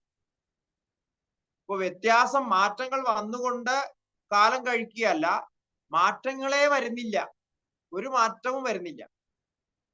അച്യുതന, അതുകൊണ്ടാണ് അച്യുത ശബ്ദത്തിന് അത്രയും പ്രാധാന്യമുള്ളത്. അപ്പൊ മാറ്റങ്ങളില്ലാതെ, നാശങ്ങളില്ലാതെ ഇരിക്കുന്നവൻ. അപ്പൊ അങ്ങനെ ദോഷങ്ങളൊക്കെ നിവാരണം ചെയ്യുമ്പോൾ നമുക്ക് എന്തെങ്കിലും തെറ്റ് പറ്റിയാൽ അതൊരു ച്യുതിയാണ്. ആ ച്യുതിക്ക് പ്രാശ്ചിത്തമായിട്ട് അച്യുതൻ എന്ന് ജപിക്കുക. അച്യുതൻ എന്ന നാമം പറഞ്ഞാൽ അതങ്ങനെ വരും. ഇപ്പോ പൂജാകർമ്മങ്ങളും മറ്റുമൊക്കെ ചെയ്ത് അതിൽ വന്ന പാകപ്പിഴകളൊക്കെ മാറാനായിട്ട് പ്രായശ്ചിത്തമായിട്ട് ജപിക്കുന്ന 3 മന്ത്രങ്ങളുണ്ട്. ആ മന്ത്രങ്ങളില് ഒന്നാമത്തെ മന്ത്രം ഇത് തന്നെയാണ്. അച്യുതായ നമഃ, അനന്തായ നമഃ, ഗോവിന്ദായ നമഃ, അച്യുതാനന്ദ ഗോവിന്ദേഭ്യോ നമഃ എന്നാ പറയാ. അത് സമർപ്പണമായിട്ട്, പ്രായശ്ചിത്തമായിട്ട് പറയാ. അപ്പൊ ഈ നാമത്തിന് അങ്ങനെ ഒരു പ്രാധാന്യം കൂടി ഉണ്ട് എന്ന് പറയാ. ശാശ്വതകം ശിവമച്യുതം എന്ന് നാരായണ ഉപനിഷത്ത് അനേകം സ്ഥാനങ്ങളിൽ അച്യുത ശബ്ദം പ്രയോഗിച്ചിട്ടുണ്ട്. പിന്നെ ഭഗവത് വചനത്തെ ഇവിടെ പ്രമാണമാക്കി പറഞ്ഞിരിക്കുന്നു. യസ്മാത് നച്യുതോ പൂർവോ അഹമച്യുതസ്തേന കർമ്മണ. ഒരിക്കലും എനിക്ക് ച്യുതി സംഭവിച്ചിട്ടില്ലാത്തത് കൊണ്ടാണ് എന്നെ അച്യുതൻ എന്ന് വിളിക്കുന്നത് എന്ന് ഭഗവാൻ തന്നെ സ്വയം പറയുന്നതായിട്ടാണ് ഇവിടെ ഉദ്ധരിച്ചിരിക്കുന്നത്. അങ്ങനെ ഈ അച്യുത ശബ്ദത്തോടു കൂടി 100 നാമങ്ങള് പൂർണ്ണമായി. ഇവിടെ ഭാഷ്യത്തിൽ എടുത്തു പറയുന്നുണ്ട്. നാംനാം ശതമാദ്യം വിവൃതം. അപ്പൊ അച്യുത ശബ്ദം തന്നെ പ്രയോഗിച്ച് 100 നാമങ്ങൾ പൂർണ്ണമാക്കി. അപ്പൊ അതിനൊരു പ്രത്യേകതയുണ്ട്. അത് കഴിഞ്ഞ് 101ാമത്തെ നാമമായിട്ട് വരുന്നത് വൃഷാകപിഹി എന്ന നാമാണ്. ഇപ്പൊ ഈ നാമത്തിന്റെ ഒരു അർത്ഥം നോക്കുക. വിചിത്രമായ അർത്ഥമാണ്. വൃഷാകപിഹി സാധാരണ നമ്മൾ കേൾക്കാത്തൊരു പേരാണ്. ആദ്യം വൃഷ ശബ്ദത്തിന്റെ അർത്ഥം മനസ്സിലാക്കുക. വൃഷഃ എന്ന് പറഞ്ഞാൽ വർഷണാത് സർവകാമാനാം ധർമ്മോ വൃഷഃ. ധർമ്മശബ്ദം തന്നെയാണ് വൃഷശബ്ദത്തിന് അർത്ഥം. അപ്പൊ വൃഷഃ എന്ന് പറഞ്ഞാൽ ധർമ്മം എന്നർത്ഥം. ധർമ്മ വൃഷഃ. ഋഷഭ എന്ന് വേറൊരു ഉണ്ട്. ഋഷഭൻ എന്ന് പറഞ്ഞാൽ കാള എന്നാണ് അർത്ഥം. അപ്പൊ അത് ഇതുമായിട്ട് തെറ്റിദ്ധരിക്കരുത്. അപ്പോ വൃഷഃ ധർമ്മ. എന്തുകൊണ്ടാണ് ധർമ്മത്തിന് വൃഷഃ എന്ന പേര് വന്നത്? വർഷണാത് സർവകാമാന, എല്ലാ ഇഷ്ടങ്ങളും എല്ലാ ആഗ്രഹങ്ങളും സാധിച്ചു കൊടുക്കുന്നത് കൊണ്ടാണ് ധർമ്മത്തിന് വൃഷഃ എന്ന് പേര് പറഞ്ഞത്. ധർമ്മം ആചരിച്ച് ധർമ്മ നിയമങ്ങൾ പരിപാലിച്ച് ജീവിച്ചാൽ എല്ലാ ആഗ്രഹങ്ങളും സാധിക്കും. ധർമ്മോ രക്ഷതി രക്ഷിതഃ എന്നാണ് അതിന് നമുക്ക് സ്മൃതിയിൽ പ്രമാണമുള്ളത്. അപ്പൊ ധാർമ്മികമായിട്ട് ജീവിച്ചാൽ, ധർമാചരണം ചെയ്ത് പൂർണ്ണധർമ്മ സമർപ്പണത്തോടു കൂടി ജീവിക്കുകയാണെങ്കിൽ അവർക്ക് വേണ്ട എല്ലാ ആഗ്രഹങ്ങളും സാധിച്ചു കൊടുക്കുമെന്നാണ്. പക്ഷെ ഇവിടെ സംഭവിക്കുന്നത് അങ്ങനെ പൂർണ്ണമായിട്ടും ധർമ്മത്തില് അധിഷ്ഠിതമായി ജീവിക്കാൻ നമുക്ക് മനസ്സ് വരാറില്ല. അപ്പൊ കുറച്ചൊക്കെ ധർമ്മം ചെയ്യും, കൂടുതൽ അധർമ്മം ചെയ്യും. എന്നിട്ട് കൂടുതൽ അധർമ്മം ചെയ്തിട്ട് ധർമ്മത്തിന്റെ സുഖം വേണമെന്ന് ആഗ്രഹിക്കുകയും ചെയ്യും. അപ്പൊ ദിവസവും ചെയ്യുന്ന ധർമാധർമ്മങ്ങളുടെ ഒരു ലിസ്റ്റ് എടുത്ത് നോക്കുക. ലിസ്റ്റ് എടുത്ത് നോക്കിയിട്ട് ഒരു മാസത്തിൽ അതിന്റെ ഒരു ടോട്ടൽ ചെയ്ത് നോക്കുക. അപ്പൊ മനസ്സിലാവും നമ്മൾ എത്ര ധർമ്മമാണ് ചെയ്യുന്നത്. അപ്പൊ ധർമ്മം ചെയ്യുന്നതിന്റെ ഫലം കിട്ടും, പക്ഷെ അധർമ്മമാണ് കൂടുതൽ ചെയ്യുന്നത്. അപ്പൊ അധർമ്മം കൂടുതൽ ചെയ്യുന്നത് കൊണ്ട് പിന്നെ ഫലത്തിൽ വരുമ്പോ അത് ധർമ്മത്തിന്റെ ഫലം കാണാതെ പോകും, അത്രേ ഉള്ളൂ. കാരണം ഏതാണോ കൂടുതലുള്ള അതാണല്ലോ അവിടെ പ്രകടമാകുക. അങ്ങനെ ധർമ്മത്തിന് വൃഷഃ എന്ന അർത്ഥം പറഞ്ഞു. പിന്നെ കപി ശബ്ദത്തിന് അർത്ഥം പറയുകയാണ്. കപി, കാത് തോയാത് ഭൂമിം അപാദിതി കപിഹി വരാഹ. നമുക്ക് കപി എന്ന് പറഞ്ഞാൽ കുരങ്ങൻ എന്നാണല്ലോ അറിയാവുന്നത്. അതാണ് സംസ്കൃതത്തിലുള്ള പ്രത്യേകത. കുരങ്ങൻ എന്നുള്ള അർത്ഥമുണ്ട്, പക്ഷേ ഇവിടെ കപി എന്ന് പറഞ്ഞാൽ കുരങ്ങൻ എന്നല്ല അർത്ഥം. ഇപ്പൊ അല്ലെങ്കിൽ എങ്ങനെയാവും? വൃഷാകപി എന്ന് പറയുമ്പോ എന്താ പറയാ, ധർമ്മമാകുന്ന കുരങ്ങെന്നൊക്കെ അർത്ഥമായി പോകും. അപ്പൊ അങ്ങനെയൊന്നും പറയാൻ പറ്റില്ല. അപ്പൊ അതുകൊണ്ട് എന്താ പറയുന്നത്? കാത് തോയാ, കാ ശബ്ദത്തിന് വെള്ളം എന്നാണ് അർത്ഥം, ജലം എന്നർത്ഥം. അങ്ങനെയുള്ള ആ ജലത്തിൽ നിന്ന് സൃഷ്ടിയുടെ ആദ്യകാലത്ത് ഭൂമിയെ ഉദ്ധരിച്ചു, ഭൂമിയെ ഉയർത്തി. അങ്ങനെ താഴെ വെള്ളത്തിൽ മുങ്ങിപ്പോയ ഭൂമിയെ ഉയർത്തിക്കൊണ്ടുവന്നുവല്ലോ. അതാരാ ചെയ്തത്? വരാഹമൂർത്തിയായിട്ട് അവതരിച്ച ഭഗവാനാണ്. അപ്പൊ വരാഹമൂർത്തിയായിട്ടുള്ള ഭഗവാനെയാണ് ഇവിടെ കപിഹി എന്ന് പറയുന്നത്. അപ്പൊ വൃഷരൂപമായിട്ടുള്ള ധർമ്മരൂപമായിട്ടുള്ള കപിഹി, വരാഹമൂർത്തിയാണ് വൃഷാകപിഹി എന്ന് പറയുന്നത്. അപ്പൊ ധർമ്മരക്ഷണത്തിന് വേണ്ടി ധർമ്മരൂപത്തിൽ അവതാരമെടുത്ത്, കാരണം ഭഗവാൻ എപ്പോഴൊക്കെ അവതാരമെടുക്കുന്നോ ധർമ്മത്തിന്റെ രക്ഷയ്ക്ക് വേണ്ടിയിട്ടാണ് അവതാരം എടുക്കുന്നത്. യഥാ യഥാ ഹി ധർമ്മസ്യ ഗ്ലാനിർഭവതി ഭാരത അഭ്യുത്ഥാനം അധർമ്മസ്യ തഥാത്മാനം സൃജാമ്യഹം. ഇത് തന്നെയാണ് അവതാരം എടുക്കുന്നതിന്റെ നിയമം. അപ്പൊ അധർമ്മം വർദ്ധിക്കുകയും ധർമ്മം ക്ഷയിക്കുകയും ചെയ്യുന്ന സമയത്താണ് ഭഗവാൻ അവതരിക്കുക.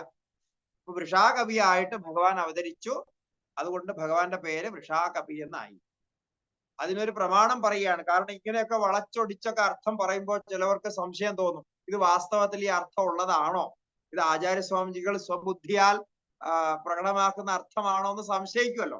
അത് നമ്മുടെ മനസ്സ് ആചാര്യസ്വാമിജികൾക്ക് നന്നായിട്ട് അറിയാം. അതുകൊണ്ട് ഇങ്ങനെയൊക്കെ പറയുന്ന സമയത്ത് അപ്പൊ തന്നെ ഒരു പ്രമാണം അവിടെ പറയും. അതാണ് ആചാര്യസ്വാമിജികളുടെ പ്രത്യേകത. അപ്പൊ ഇവിടെ മറ്റൊന്ന് ചോദിക്കാൻ ആർക്കും പറ്റില്ല, പറഞ്ഞതില് എന്താ അങ്ങനെ പറയാൻ കാരണം എന്ന് ആരും ചോദിക്കില്ല. കാരണം കപി ശബ്ദം ലോകത്തിൽ കുരങ്ങൻ എന്നാണ് പ്രസിദ്ധമായിട്ടുള്ളത്. ആ ശബ്ദത്തിന് വരാഹമായിട്ട് അർത്ഥം പറയുക എന്ന് പറഞ്ഞാൽ പിന്നെ എങ്ങനെയാ ശരിയാവുക? അപ്പൊ സംശയിക്കണ്ട, അതിന് പ്രമാണമുണ്ട്. എന്താണ്? ഈ പ്രമാണങ്ങൾ മുഴുവൻ ആചാര്യസ്വാമികൾ ഓർക്കുന്നു എന്നുള്ളത് കൊണ്ടാണ് ശ്രുതി സ്മൃതി പുരാണാനാം ആലയം കരുണാലയം എന്ന് പറഞ്ഞത്. നമ്മളിങ്ങനെ പ്രമാണം കണ്ടുപിടിക്കാൻ ഇരുന്നു കഴിഞ്ഞാൽ ദിവസങ്ങളോളം മഹാഭാരതമൊക്കെ ഓരോ തെരഞ്ഞു നോക്കേണ്ടി വരും, ഇത് എവിടെയാ പറഞ്ഞിരിക്കുന്നത് ഇങ്ങനെയൊക്കെ. അപ്പൊ പ്രമാണം ഇവിടെ മഹാഭാരതത്തിലെ പ്രമാണം പറയാണ്, കപിർ വരാഹ ശ്രേഷ്ഠശ്ച ധർമ്മശ്ച വൃഷ ഉച്യത്തെ തസ്മാത് വൃഷാകപിംപ്രാഹ കാശ്യപോ മാം പ്രജാപതി. വളരെ സ്പഷ്ടമാണ് അതില്. കാശ്യപ പ്രജാപതി എന്നെ എന്ന് പറയുമ്പോ ഭഗവാൻ തന്നെയാണ് ഇവിടെ സ്വയം പറയുന്നത്. ഭഗവാനെ വൃഷാകപി എന്ന് വിളിച്ചു. ആരാ വിളിച്ചത്? കാശ്യപ പ്രജാപതിയാ വിളിച്ചത്. അതിന് കാരണം എന്താണ്? കപിഹി വരാഹ ശ്രേഷ്ഠശ്ച ധർമ്മശ്ച വൃഷ ഉച്യത്തെ. അങ്ങനെ ആ കാരണം കൊണ്ടാണ്. കപി എന്ന് പറഞ്ഞാൽ ഇവിടെ വരാഹനാണ്, അതിൽ ശ്രേഷ്ഠനാണ്, ധർമ്മത്തെ രക്ഷിച്ചു.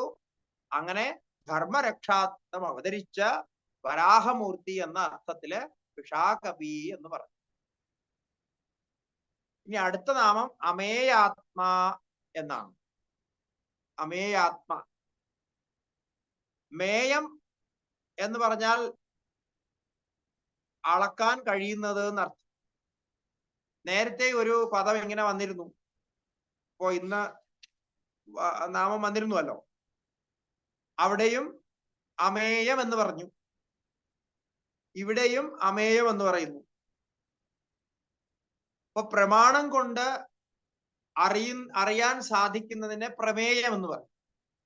അങ്ങനെ പ്രമാണം കൊണ്ട് അറിയാൻ സാധിക്കാത്തതിനെ അപ്രമേയം എന്ന് പറയും. പ്രമാണം കൊണ്ട് അറിയാൻ സാധിക്കുന്നില്ല എന്നർത്ഥം. ഒരു വഴിക്കും അറിയാൻ പറ്റില്ല.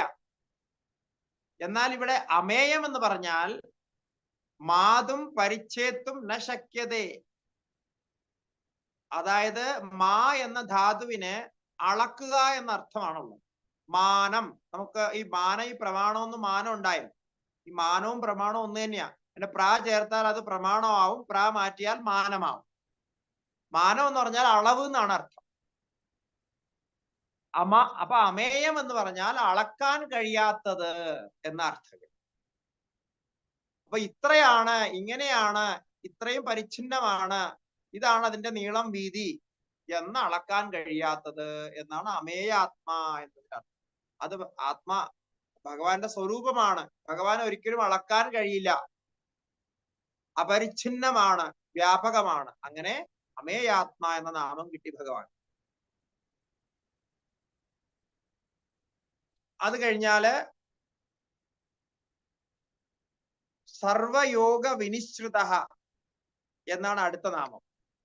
സർവയോഗ വിനിശ്രുത, സർവസംബന്ധ വിനിർഗത. യോഗം എന്ന് പറഞ്ഞാൽ സംബന്ധം എന്നർത്ഥം. സർവയോഗങ്ങളും സർവസംബന്ധങ്ങളും ത്യജിച്ചവൻ, അല്ലെങ്കിൽ ഒരുവിധ സംബന്ധങ്ങളും ഇല്ലാത്തവൻ. എല്ലാത്തിലും സ്ഥിതമാകുന്നു, എല്ലാതുമായിട്ട് സംബന്ധമുണ്ടെങ്കിലും വസ്തുതഃ ഭഗവാൻ ഒന്നുമായിട്ട് സംബന്ധം ഇല്ല. സർവസംബന്ധ വിനിശ്രിതനായിട്ടുള്ളവന് ഭഗവാന്റെ സ്വരൂപമാണ് അസംഗോഹി അയം പുരുഷ. ആകാശം എങ്ങനെയാണോ ഒന്നുമായിട്ട് ചേരാത്തത്, ആകാശത്തിലാണ് എല്ലാം നിലകൊള്ളുന്നത്, ആകാശം എല്ലാത്തിലും വ്യാപകമായിരിക്കുന്നു, ആകാശമില്ലെങ്കിൽ ഒന്നുമില്ല. പക്ഷേ ആകാശം എവിടെയും സംയുക്തമാകുന്നില്ല, ആരോടും ചേരുന്നില്ല, ആരോടും ഒട്ടുന്നില്ല, ഒന്നിനോടും ഒട്ടുന്നില്ല. അതാണ് ആകാശത്തിന്റെ സ്വരൂപം. അതുപോലെയാണ് ഈശ്വര ചൈതന്യത്തിന്റെയും സ്വരൂപം. അസംഗോഹി അയം പുരുഷ. അത് സ്വരൂപമാണെന്ന, ഒരിടത്തും സംഘം ചെയ്യാത്തത്. അപ്പൊ അങ്ങനെ നാനാശാസ്ത്ര ഉക്താത് യോഗാത് അപഗതത്വാദ് വാ. അപ്പൊ അങ്ങനെ നാനാശാസ്ത്രങ്ങളിൽ, ഇത് മറ്റൊരർത്ഥം പറഞ്ഞാൽ നാനാപ്രകാരത്തിലുള്ള ശാസ്ത്രങ്ങളിൽ പറഞ്ഞ യോഗ സാധനകൾ കൊണ്ട് അറിയാൻ കഴിയുന്നവൻ എന്നും ഇതിനർത്ഥം പറയാം. അപ്പൊ അത് മറ്റൊരർത്ഥാണ്. ആദ്യത്തെ അർത്ഥം സർവയോഗ വിനിശ്രുത.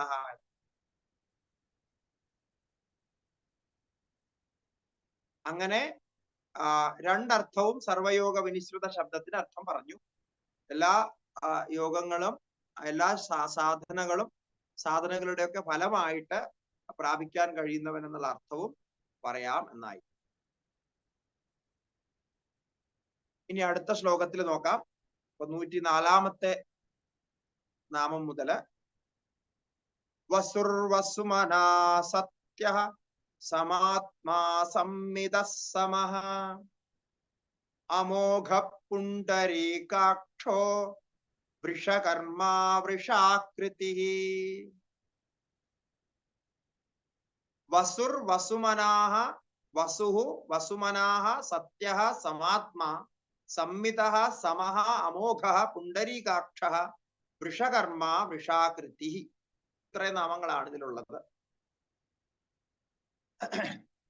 വസുർ വസുമനാഃ വസുഃ വസുഃ വസന്തി സർവഭൂതാന്യത്ര തേഷു അയമിതി വസതീതി വസുഃ. ഏതൊന്നിൽ എല്ലാ ചരാചരങ്ങളും നിലകൊള്ളുന്നുവോ, എല്ലാ ചരാചരങ്ങളും ഏതൊന്നിനെയാണോ ആശ്രയമായിട്ട് കരുതുന്നത്, ആ ഭഗവാന്റെ സ്വരൂപത്തെയാണ് വസുഹു എന്ന് പറയുന്നത്. വസുഹു വസുമനാഹ വസൂനാം പാവകശ്ചാസ്മി എന്ന് ഭഗവാൻ തന്നെ ഭഗവത്ഗീതയിൽ പറഞ്ഞിരിക്കുന്നത് ഉദ്ധരിച്ചിരിക്കുകയാണ്. അങ്ങനെ എല്ലാത്തിനും ആധാരമായിരിക്കുന്നത്. ഇനി വസുശബ്ദത്തിന് മറ്റൊരർത്ഥവും ഉണ്ട്. വസുശബ്ദേന ധനവാചിന പ്രാശസ്ത്യം ലക്ഷ്യത്തെ പ്രശസ്തം മനോ യസ്യ സ വസുമനാഹ. രണ്ടാമത്തെ അടുത്ത നാമം വസുമനാഹ എന്നാണ്. അപ്പൊ നോക്കാം, ഒരേ ശബ്ദത്തിന്റെ രണ്ടർത്ഥങ്ങള് അവിടെ തന്നെ ഒരേ സ്ഥലത്ത് തന്നെ പ്രതിപാദിക്കുകയാണ്.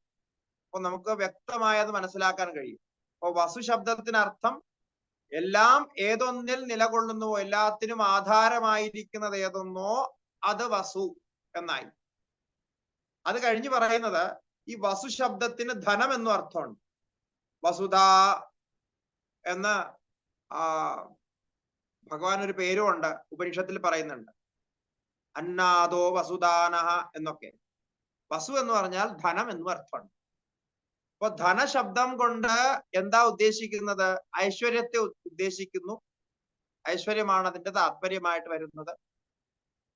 അപ്പൊ അങ്ങനെ പ്രശസ്തമായിട്ടുള്ള, സ്തുത്യമായിട്ടുള്ള, ഐശ്വര്യപൂർണമായിട്ടുള്ള മനസ്സുള്ളവൻ എന്നർത്ഥത്തിലാണ് വസുമനാഹ എന്ന് പറയുന്നത്. അപ്പൊ പൂർണ്ണതയുള്ള, പൂർണ്ണ തൃപ്തിയുള്ള മനസ്സുള്ളവൻ, നിറഞ്ഞ മനസ്സുള്ള ആള് എന്നൊക്കെ നമ്മൾ പറയുമല്ലോ. അങ്ങനെയാണ് ഈ വസുമനാഹ എന്നുള്ളതിനർത്ഥം. എല്ലാ ഐശ്വര്യങ്ങളും സമ്പന്നമായിരിക്കുമ്പോ ആ ഐശ്വര്യങ്ങളൊക്കെ എനിക്കുണ്ട് എന്ന അഭിമാനമില്ലാതിരിക്കുമ്പോ ആ വ്യക്തിയെ നമ്മൾ ആദരിക്കാറുണ്ട്. ഐശ്വര്യ സമ്പത്തൊക്കെ ഉണ്ടായിട്ട് അതിലൊക്കെ അഭിമാനിക്കുന്നുണ്ട് എങ്കിൽ, എല്ലാം ഉണ്ടെങ്കിലും ലോകരുടെ ആദരവിന് പാത്രമാകാറില്ല അങ്ങനെയുള്ള ആൾക്കാർ. അപ്പൊ എല്ലാം ഉള്ളൊരാള് വളരെ സരള സ്വഭാവത്തോടു കൂടി, ഉദാരഭാവത്തോടു കൂടി ഇരിക്കുമ്പോ അയാള് നിറഞ്ഞ മനസ്സുള്ള ആളാണ്, ഉദാരമതിയാണ് എന്ന് നമ്മൾ പുകഴ്ത്താറുണ്ട്. അങ്ങനെ ഭഗവാനെ ഇവിടെ വസുമനാഹ എന്ന ശബ്ദം കൊണ്ട് പുകഴ്ത്തിയിരിക്കും. അപ്പൊ അതിന് ഒന്നുകൂടി അർത്ഥം പറഞ്ഞാൽ, രാഗദ്വേഷാദിഭി ക്ലേശൈർ മദാദിഭിർ ഉപക്ലേശൈശ്ച യതോന കലുഷിതം ചിത്തം തതഃ തന്മനഃ പ്രശസ്തം. ഇങ്ങനെ ഭഗവാന്റെ മനസ്സിനെ വസുമനാഹ എന്ന് പറയാൻ കാരണം എന്താണ്? ഇപ്പൊ ഞാൻ സൂചിപ്പിച്ചതുപോലെ ആ മനസ്സില്, ഭഗവാന്റെ മനസ്സില് രാഗദ്വേഷങ്ങളൊന്നും ഇല്ല. ഒരു വിധത്തിലുള്ള അവിദ്യ, അസ്മിത, രാഗദ്വേഷ, അഭിനിവേശങ്ങൾ എന്ന് പറയുന്ന ക്ലേശങ്ങളൊന്നും ഇല്ല. ഒരിക്കലും കലുഷിതമാകാത്ത ചിത്തം, എപ്പോഴും ഐശ്വര്യപൂർണമായ ഉദാരഭാവത്തിൽ ഇരിക്കുന്ന ചിത്തം എന്ന് വസുമനാഹ എന്ന ശബ്ദത്തിന് അർത്ഥം.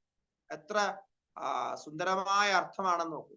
അപ്പൊ ഈ നാമം ചൊല്ലി ഈ നാമത്തെ നമ്മൾ സ്മരിക്കുമ്പോ ഈ ഭാവം നമ്മുടെ മനസ്സിലും വരും. ഭഗവാന്റെ സ്വരൂപത്തിലുള്ള ആ ഭാവങ്ങളാണല്ലോ നമുക്ക് നമ്മുടെ മനസ്സിൽ അല്ലെങ്കിൽ നമ്മുടെ ഭാവത്തിലും കൊണ്ടുവരേണ്ടത്. അങ്ങനെ പുനഃപുനഃ ചിന്തിക്കുമ്പോൾ ആ ഭാവമൊക്കെ നമ്മുടെ മനസ്സിൽ പ്രകടമാകാൻ സാധ്യതയുണ്ട്. നമ്മുടെ മനസ്സിൽ അടിഞ്ഞുകൂടിയിരിക്കുന്ന രാഗദ്വേഷ ലോഭ മോഹാദികളൊക്കെ പതുക്കെ പതുക്കെ ഇങ്ങനെ നിവൃത്തമാകാൻ തുടങ്ങും. ഇതാണ് പോസിറ്റീവ് തിങ്കിങ് എന്നൊക്കെ ഇന്ന് ആൾക്കാർ പറയുന്നത്. ഇനി അടുത്ത നാമം അവിധത രൂപത്വാത് പരമാത്മാ സത്യഃ. ഈ സത്യം എന്നുള്ള പദമാണ്.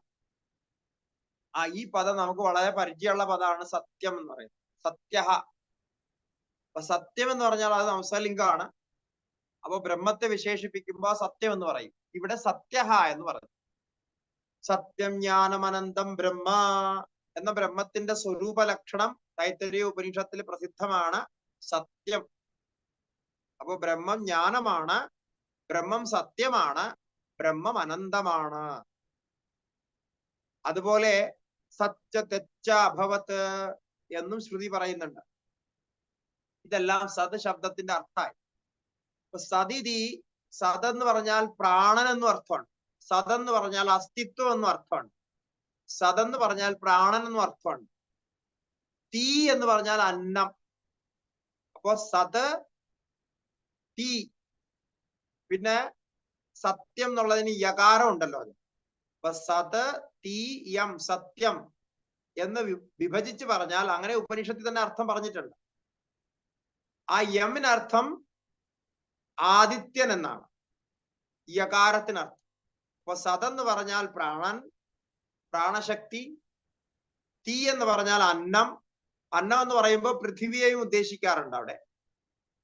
പിന്നെ യം എന്ന് പറഞ്ഞാൽ ആദിത്യൻ. അപ്പൊ എന്തായി? പ്രാണ അന്ന ആദിത്യ രൂപമായത് കൊണ്ടാണ് സത്യം എന്ന് പറയുന്നത്. സത്യത്തിന് ഇങ്ങനെ ഒരർത്ഥമുണ്ട്. സദിതി പ്രാണാസ്തീത്യന്നം യമിത്യസോവാദിത്യഃ. ഇത് തന്നെ ശ്രുതിയിൽ പറയുന്നതാണ്. ഐതരേയ ആരണ്യത്തിലെ, ഋഗ്വേദത്തിലെ ഒരു പ്രസിദ്ധ ആരണ്യമാണ് ഐതരേയ ആരണ്യം. അവിടെ തന്നെ ഇങ്ങനെ പറഞ്ഞിരിക്കുന്നു. സതെന്ന് പറഞ്ഞാൽ പ്രാണനാണ്, തീ എന്ന് പറഞ്ഞാൽ അന്നമാണ്. അങ്ങനെ സത്സു സാധുത്വാദ്വാ സത്യം. ഇങ്ങനെ ഒരു അർത്ഥമായി സത്തിന്. ആത്മാവെന്നർത്ഥം, അസ്തിത്വം എന്നർത്ഥം, പിന്നെയോ ഇങ്ങനെ ഈ വിശേഷ അർത്ഥവുമായി. അതിനോടൊപ്പം മറ്റൊരർത്ഥം പറയുന്നത് സാധുത്വാത്, സാധുവായിരിക്കുന്നത്, നല്ലതായിരിക്കുന്നത്, ശരിയായിരിക്കുന്നത് എന്നർത്ഥം. സാധു എന്ന് പറഞ്ഞാൽ സംസ്കൃതത്തിൽ നല്ലതെന്നാണ്. അപ്പൊ അങ്ങനെ അസ്ഥി അർത്ഥത്തിലുള്ള അസ്ഥി എന്ന് പറയുന്നതിൽ നിന്നാണ് ഈ സത് എന്ന ഉണ്ടാകുന്നത്. സംസ്കൃതത്തിൽ അസ്ഥി എന്ന് പറഞ്ഞാൽ ഉള്ളത്, ഉണ്ട് എന്നർത്ഥം ക്രിയാപദത്തിൽ പറയുമ്പോ. അപ്പൊ അതിന്റെ തന്നെ അർത്ഥമാണ് ഇവിടെ സത് എന്ന് പറഞ്ഞാൽ ഉള്ളത് എന്നർത്ഥം. അതിൽ ചില വ്യാകരണ നിയമങ്ങളൊക്കെ ഉപയോഗിച്ചാണ് അത് ഉണ്ടാക്കുന്നത്. പിന്നെ സമശബ്ദം പ്രയോഗിച്ചിട്ടുള്ള നാമങ്ങളാണ് പിന്നെ വരുന്നത്. സമാത്മാ, സംമിതഃ, സമഃ. സമം എന്ന് പറഞ്ഞാൽ ആത്മാ, ഭാവത്തിൽ സമാന രൂപത്തിൽ നിൽക്കുന്നത്. സമാത്മാ, സമമായിരിക്കുന്നത്. സമ ആത്മാ മനോ യസ്യ രാഗദ്വേഷാദിവിർ അദൂഷിതഃ സമാത്മാ. എല്ലാ ഭൂതചരാചരങ്ങളിലും ഒരുപോലെ കുടികൊള്ളുന്നത് കൊണ്ട് ആത്മാവിനെ സമാത്മാ എന്ന് പറയുന്നു. ഒരു ഉറുമ്പിലും ആനയിലും അതുപോലെ മനുഷ്യരിലും മൃഗങ്ങളിലും ചരാചരങ്ങളിലെല്ലാം ആത്മാവിന്റെ സത്ത, ഉണ്മ ഒരുപോലെ തന്നെയാണ്. അതില് ഏറ്റക്കുറച്ചിലുകളില്ല, കുറവ് കൂടുതലൊന്നുമില്ല. അപ്പൊ സമമായിട്ട് തന്നെ എല്ലാത്തിലും വ്യാപ്തമായിരിക്കുന്നത് കൊണ്ട് ആത്മാവിനെ സമാത്മാ എന്ന് പറയുന്നു. ഭഗവാന്റെ നാമം സമാത്മാവെന്നായി. പിന്നെ സംമിതഃ എന്ന് പറഞ്ഞാൽ സർവൈരപി അർത്ഥൈ ജാതൈഹി പരിച്ഛിന്നഃ സർവൈർ അപരിച്ഛിന്നോ അമിതഃ ഇതി അസംമിതഃ. എല്ലാത്തിലും എല്ലാ രൂപത്തിലും കുടികൊള്ളുന്നു എന്ന് പറയുമ്പോ ഓരോ വസ്തുവിന്റെ രൂപവും ഭഗവാന്റെ രൂപം തന്നെയാണ്. അപ്പൊ ഓരോ വസ്തുക്കളെ എടുത്ത് ഇത് ഭഗവാന്റെ രൂപമാണ് എന്ന് പറയുമ്പോ അവിടെ ഭഗവാൻ പരിച്ഛിന്നനായിട്ടും കാണുന്നു. ഇപ്പൊ ഒരു അമ്പലത്തിന്റെ ഉള്ളില് ഭഗവാന്റെ പ്രതിമ, വിഗ്രഹം സ്ഥാപിച്ച് അവിടെ ഭഗവാനെ പൂജിക്കുമ്പോ തീർച്ചയായിട്ടും ഭഗവാൻ ആ വിഗ്രഹത്തിന്റെ ഉള്ളിലാണ്, അവിടെയാണെന്ന് നമുക്ക് ഭാവന ഉണ്ടാകുന്നു. ആ ഭാവത്തിലും ഭഗവാൻ അവിടെ ഉണ്ട്, ഇല്ല എന്ന് പറയാൻ മേല. അവിടെ ഉണ്ട്. ആ ഭാവത്തിലും അവിടെ ഭഗവാന്റെ സ്ഥിതി ഉണ്ടാകും. അപ്പൊ അങ്ങനെ ഭഗവാന്റെ രൂപത്തിൽ വിഗ്രഹമായിട്ട് കാണുമ്പോ അത് സംവിധനായിട്ടുള്ള ഭഗവാനാണ്. നേരത്തെ പറഞ്ഞു അമേയമാണെന്ന്, അളക്കാൻ പറ്റാത്തതും ഭഗവാന്റെ സ്വരൂപമാണ്. എന്നാൽ ഇവിടെ വരുമ്പോ അതിനെ അളക്കാൻ പറ്റും, ആ ആകാരത്തിൽ നമുക്ക് കാണാൻ പറ്റും, അതും ഭഗവാന്റെ സ്വരൂപമാണ്. അങ്ങനെ അളക്കാൻ പറ്റാത്ത രൂപത്തിലും ഭഗവാൻ തന്നെയാണ്. അതാണ് അടുത്ത നാമത്തിൽ പറയുന്നത് അസംമിതഃ. ഓ, അളക്കാൻ പറ്റുന്ന രൂപത്തിലും അളക്കാൻ പറ്റാത്ത രൂപത്തിലും, രണ്ട് രൂപത്തിലും ഭഗവാൻ തന്നെയാണ് വ്യാപകനായിരിക്കുന്നത്. സമഹ എന്നാണ് അടുത്ത പദം. സർവകാലങ്ങളിലും സർവവികാരരഹിതനായിരിക്കുന്നത് കൊണ്ട്, സമഭാവത്തിൽ ശാന്തഭാവത്തിൽ നിലകൊള്ളുന്നത് കൊണ്ട് സമൻ എന്ന് പറയും. നമ്മുടെ ഒക്കെ ഭാവം ഒരിക്കലും സമഭാവത്തിലല്ല. രാവിലെ എഴുന്നേൽക്കുമ്പോൾ ഒരു മൂഡായിരിക്കും, പിന്നെ ബ്രേക്ക്ഫാസ്റ്റിന് മുമ്പ് വേറൊരു മൂഡായിരിക്കും, ബ്രേക്ക്ഫാസ്റ്റ് കഴിഞ്ഞ് കഴിയുമ്പോൾ പിന്നെ മൂഡ് മാറും, പിന്നെ ഓഫീസിൽ പോയി കഴിഞ്ഞാൽ വേറെ മൂഡാകും. ഇങ്ങനെ നമ്മൾ ഒരു ദിവസത്തെ മൂഡ് നോക്കിക്കഴിഞ്ഞാൽ എത്രയോങ്കിലും നേരം ഇങ്ങനെ മാറിക്കൊണ്ടേയിരിക്കും. ഇപ്പൊ രാവിലെ പോയ ആള് തന്നെയാണോ തിരിച്ചു വന്നത് നമുക്ക് അറിയാൻ പറ്റില്ല. തിരിച്ചു വരുമ്പോൾ വേറെ രൂപത്തിലായിരിക്കും വരില്ല. അങ്ങനെ സമമല്ലാത്തൊരു ഭാവനയാണ് നമുക്കുള്ളത്. അപ്പൊ അതുകൊണ്ടാണ് അങ്ങനെ എപ്പോഴും മാറിക്കൊണ്ടിരിക്കുന്ന ആൾക്കാരെയൊക്കെ വിശ്വസിക്കാൻ ബുദ്ധിമുട്ട്. ഇത് എപ്പോഴാ ഇയാള് എന്താ ശാന്തനായിരിക്കുക, എപ്പോഴാണ് സന്തോഷവാനായിരിക്കുക, എപ്പോഴാണ് അല്ലാതിരിക്കുക എന്നുള്ളത് അറിയാനേ പറ്റില്ല. പക്ഷേ മഹാത്മാക്കള് അല്ലെങ്കിൽ അങ്ങനെ ആ ഭാവത്തിൽ എത്തിയവര്, മഹാത്മാക്കളായിട്ടുള്ളവരുടെ മനസ്സെപ്പോഴും സമഭാവത്തിലായിരിക്കും. പൂർവ അപര ഭാവമൊന്നും അവർക്ക് മാറ്റമേ ഉണ്ടാവില്ല. ആ സമഭാവത്തിൽ ഇരിക്കുന്നവരായിരിക്കും. അങ്ങനെ ഭഗവാനെ ഇവിടെ സമഭാവത്തിൽ ഇരിക്കുന്ന ആളായിട്ട് പറഞ്ഞു. അപ്പോ എന്ത് വികാരങ്ങൾ ഉണ്ടാവുന്നു എന്ന് ചോദിച്ചാൽ ഒരു വികാരം ഉണ്ടാവുന്നു. സർവകാലത്തും സർവവികാരരഹിതനായിരിക്കുന്നു, വികാരങ്ങളാൽ ക്ഷോഭിതനാകുന്നില്ല. അപ്പൊ ഇത് നമ്മള് ഏറ്റവും അഭ്യസിക്കേണ്ട ഒരു കാര്യമാണ്. വികാരങ്ങളിൽ ക്ഷോഭിതരാവാതിരിക്കുക, സമഭാവന ഉണ്ടാവുക. അപ്പോ ഒരർത്ഥം അങ്ങനെ പറഞ്ഞു. ഇനി വേറൊരു അർത്ഥം ഇതിൽ നിന്ന് എങ്ങനെയാ കാണുന്നത് നോക്കാം. മയാ ലക്ഷ്മിയാ സഹവർത്തതേ ഇതി സമഹ. അവിടെ ഒരു വിചിത്രമായിട്ടുള്ള അർത്ഥം പറയാം. സമഹ എന്ന് പറഞ്ഞാൽ സമഭാവത്തിൽ ഇരിക്കുക എന്നാണല്ലോ അർത്ഥം പറഞ്ഞത്. എന്നാൽ മറ്റൊരർത്ഥവും ഉണ്ട്. ലക്ഷ്മിയോട് കൂടിയിരിക്കുന്നവൻ എന്നും സമൻ എന്നർത്ഥമാണ്. ലക്ഷ്മിയോട് കൂടിയിരിക്കുന്നവൻ, ലക്ഷ്മി ഭഗവാന്റെ ധർമ്മപത്നിയാണ്. അപ്പോ പത്നിയോടുകൂടി, തന്റെ ഭാര്യയോട് കൂടിയിരിക്കുന്നവൻ എന്നർത്ഥവും ഉണ്ട് ഇവിടെ. അതെങ്ങനെയാ ഈ അർത്ഥം വന്നത്? ഇവിടെ മാ എന്ന പദമുണ്ട്. മാ എന്ന പദത്തിന് ലക്ഷ്മി എന്നാണ് അർത്ഥം. ഇപ്പൊ മാധവൻ എന്ന് പറയുമ്പോൾ നമ്മൾ പറഞ്ഞിരുന്നല്ലോ അവിടെ. മാ ലക്ഷ്മി, ധവൻ എന്ന് പറഞ്ഞാൽ ഭർത്താവ്. ഇപ്പൊ ലക്ഷ്മിയുടെ ഭർത്താവ് എന്നാണ് മാധവൻ എന്നുള്ള പേരിന്റെ അർത്ഥം. ആ മാ തന്നെയാണ് ഇവിടെ വന്നിരിക്കുന്നത്.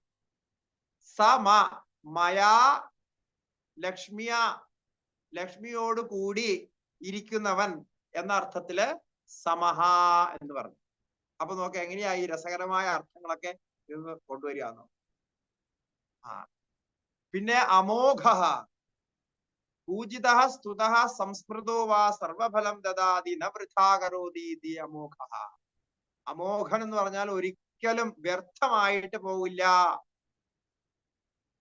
ഭഗവാനെ സ്തുതിക്കുകയോ പൂജിക്കുകയോ ആരാധിക്കുകയോ ചെയ്താൽ അതൊരിക്കലും വ്യർത്ഥമായി പോകില്ല എന്ന അർത്ഥത്തിലാണ് അമോഘ. മോഘം എന്ന് പറഞ്ഞു കഴിഞ്ഞാൽ വ്യർത്ഥമായി പോവുക എന്നർത്ഥം. അമോഘ എന്ന് പറഞ്ഞാൽ ഒരിക്കലും വ്യർത്ഥമാകാത്തത്, സത്യസങ്കല്പമാണ്. എന്ത് നമ്മൾ സങ്കല്പിക്കുന്നുവോ അത് ഭഗവാൻ തരും, അങ്ങനെയും തരും. അത് എപ്പോഴെങ്കിലും നമ്മുടെ അടുത്തെത്തും. അതുകൊണ്ട് നല്ല സങ്കല്പങ്ങൾ മാത്രം ചെയ്യുക. സത്സങ്കല്പങ്ങൾ മാത്രം ചെയ്താൽ ഗ്യാരണ്ടി ആയിട്ട് നമുക്ക് സുഖമായിട്ടിരിക്കാം.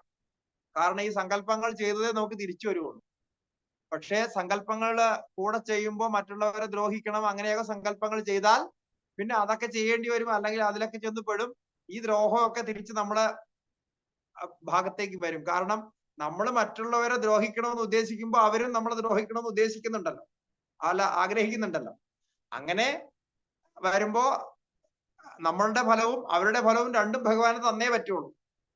അപ്പൊ ഭഗവാൻ അവിടെ ഡിവിഷൻ ഒന്നും ചെയ്യില്ല. ഇയാൾ എന്റെ ഭക്തനാണ്, അല്ലെങ്കിൽ ഇവരെന്റെ ഭക്തയാണ്, അതുകൊണ്ട് ഇവരുടെ ആഗ്രഹങ്ങളില് നമ്മളെ ഒന്ന് ശുദ്ധീകരിച്ചിട്ട് അവർക്ക് നല്ലത് മാത്രം കൊടുക്കാം, അങ്ങനെയൊന്നും ഭഗവാൻ ഉദ്ദേശിക്കും. എന്താ നിങ്ങൾ ആഗ്രഹിക്കുന്നത് അതൊക്കെ തരും.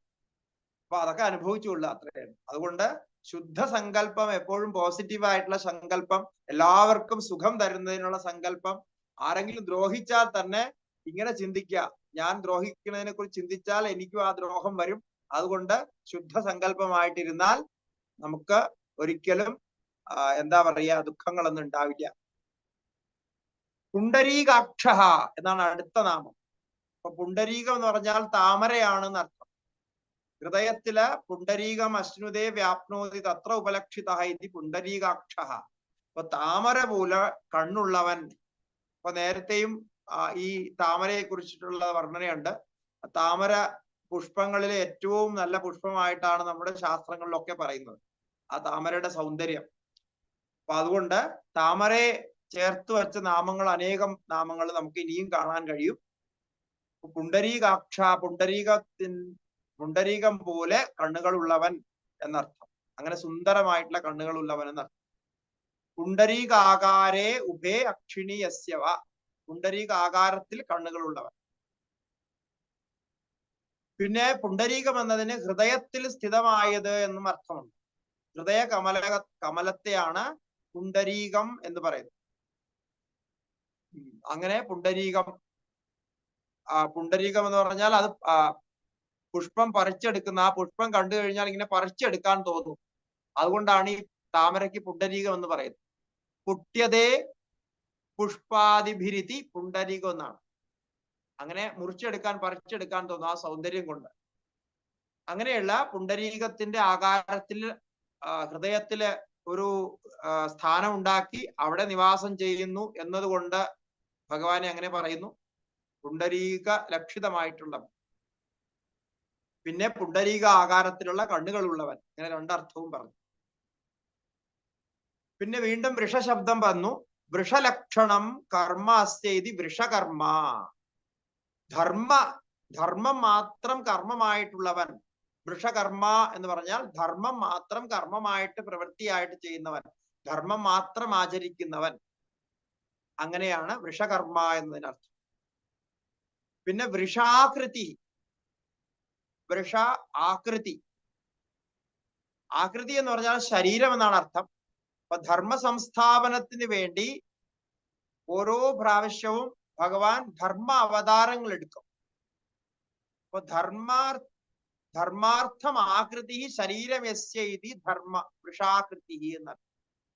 ധർമ്മത്തിന് വേണ്ടി, ധർമ്മരക്ഷയ്ക്ക് വേണ്ടി ശരീരം ധരിക്കുന്നവൻ എന്ന അർത്ഥത്തിലാണ് വൃഷാകൃതി എന്ന് പറഞ്ഞത്.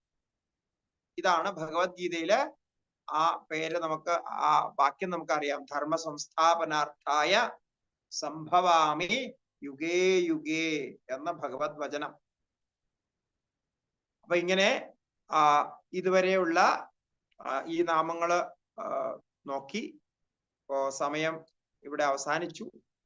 ഇവിടെ നമ്മൾ 113 നാമങ്ങൾ വരെയാണ് കണ്ടത്. ഇനി തുടർന്നുള്ള നാമങ്ങള് അടുത്ത ഭാഗത്ത് നമുക്ക് ചിന്തിക്കാം. ഇനി എന്തെങ്കിലും ചോദ്യങ്ങൾ ഉണ്ടെങ്കിൽ ഇത് സംബന്ധിച്ച് ചോദിക്കാവുന്നതാണ്.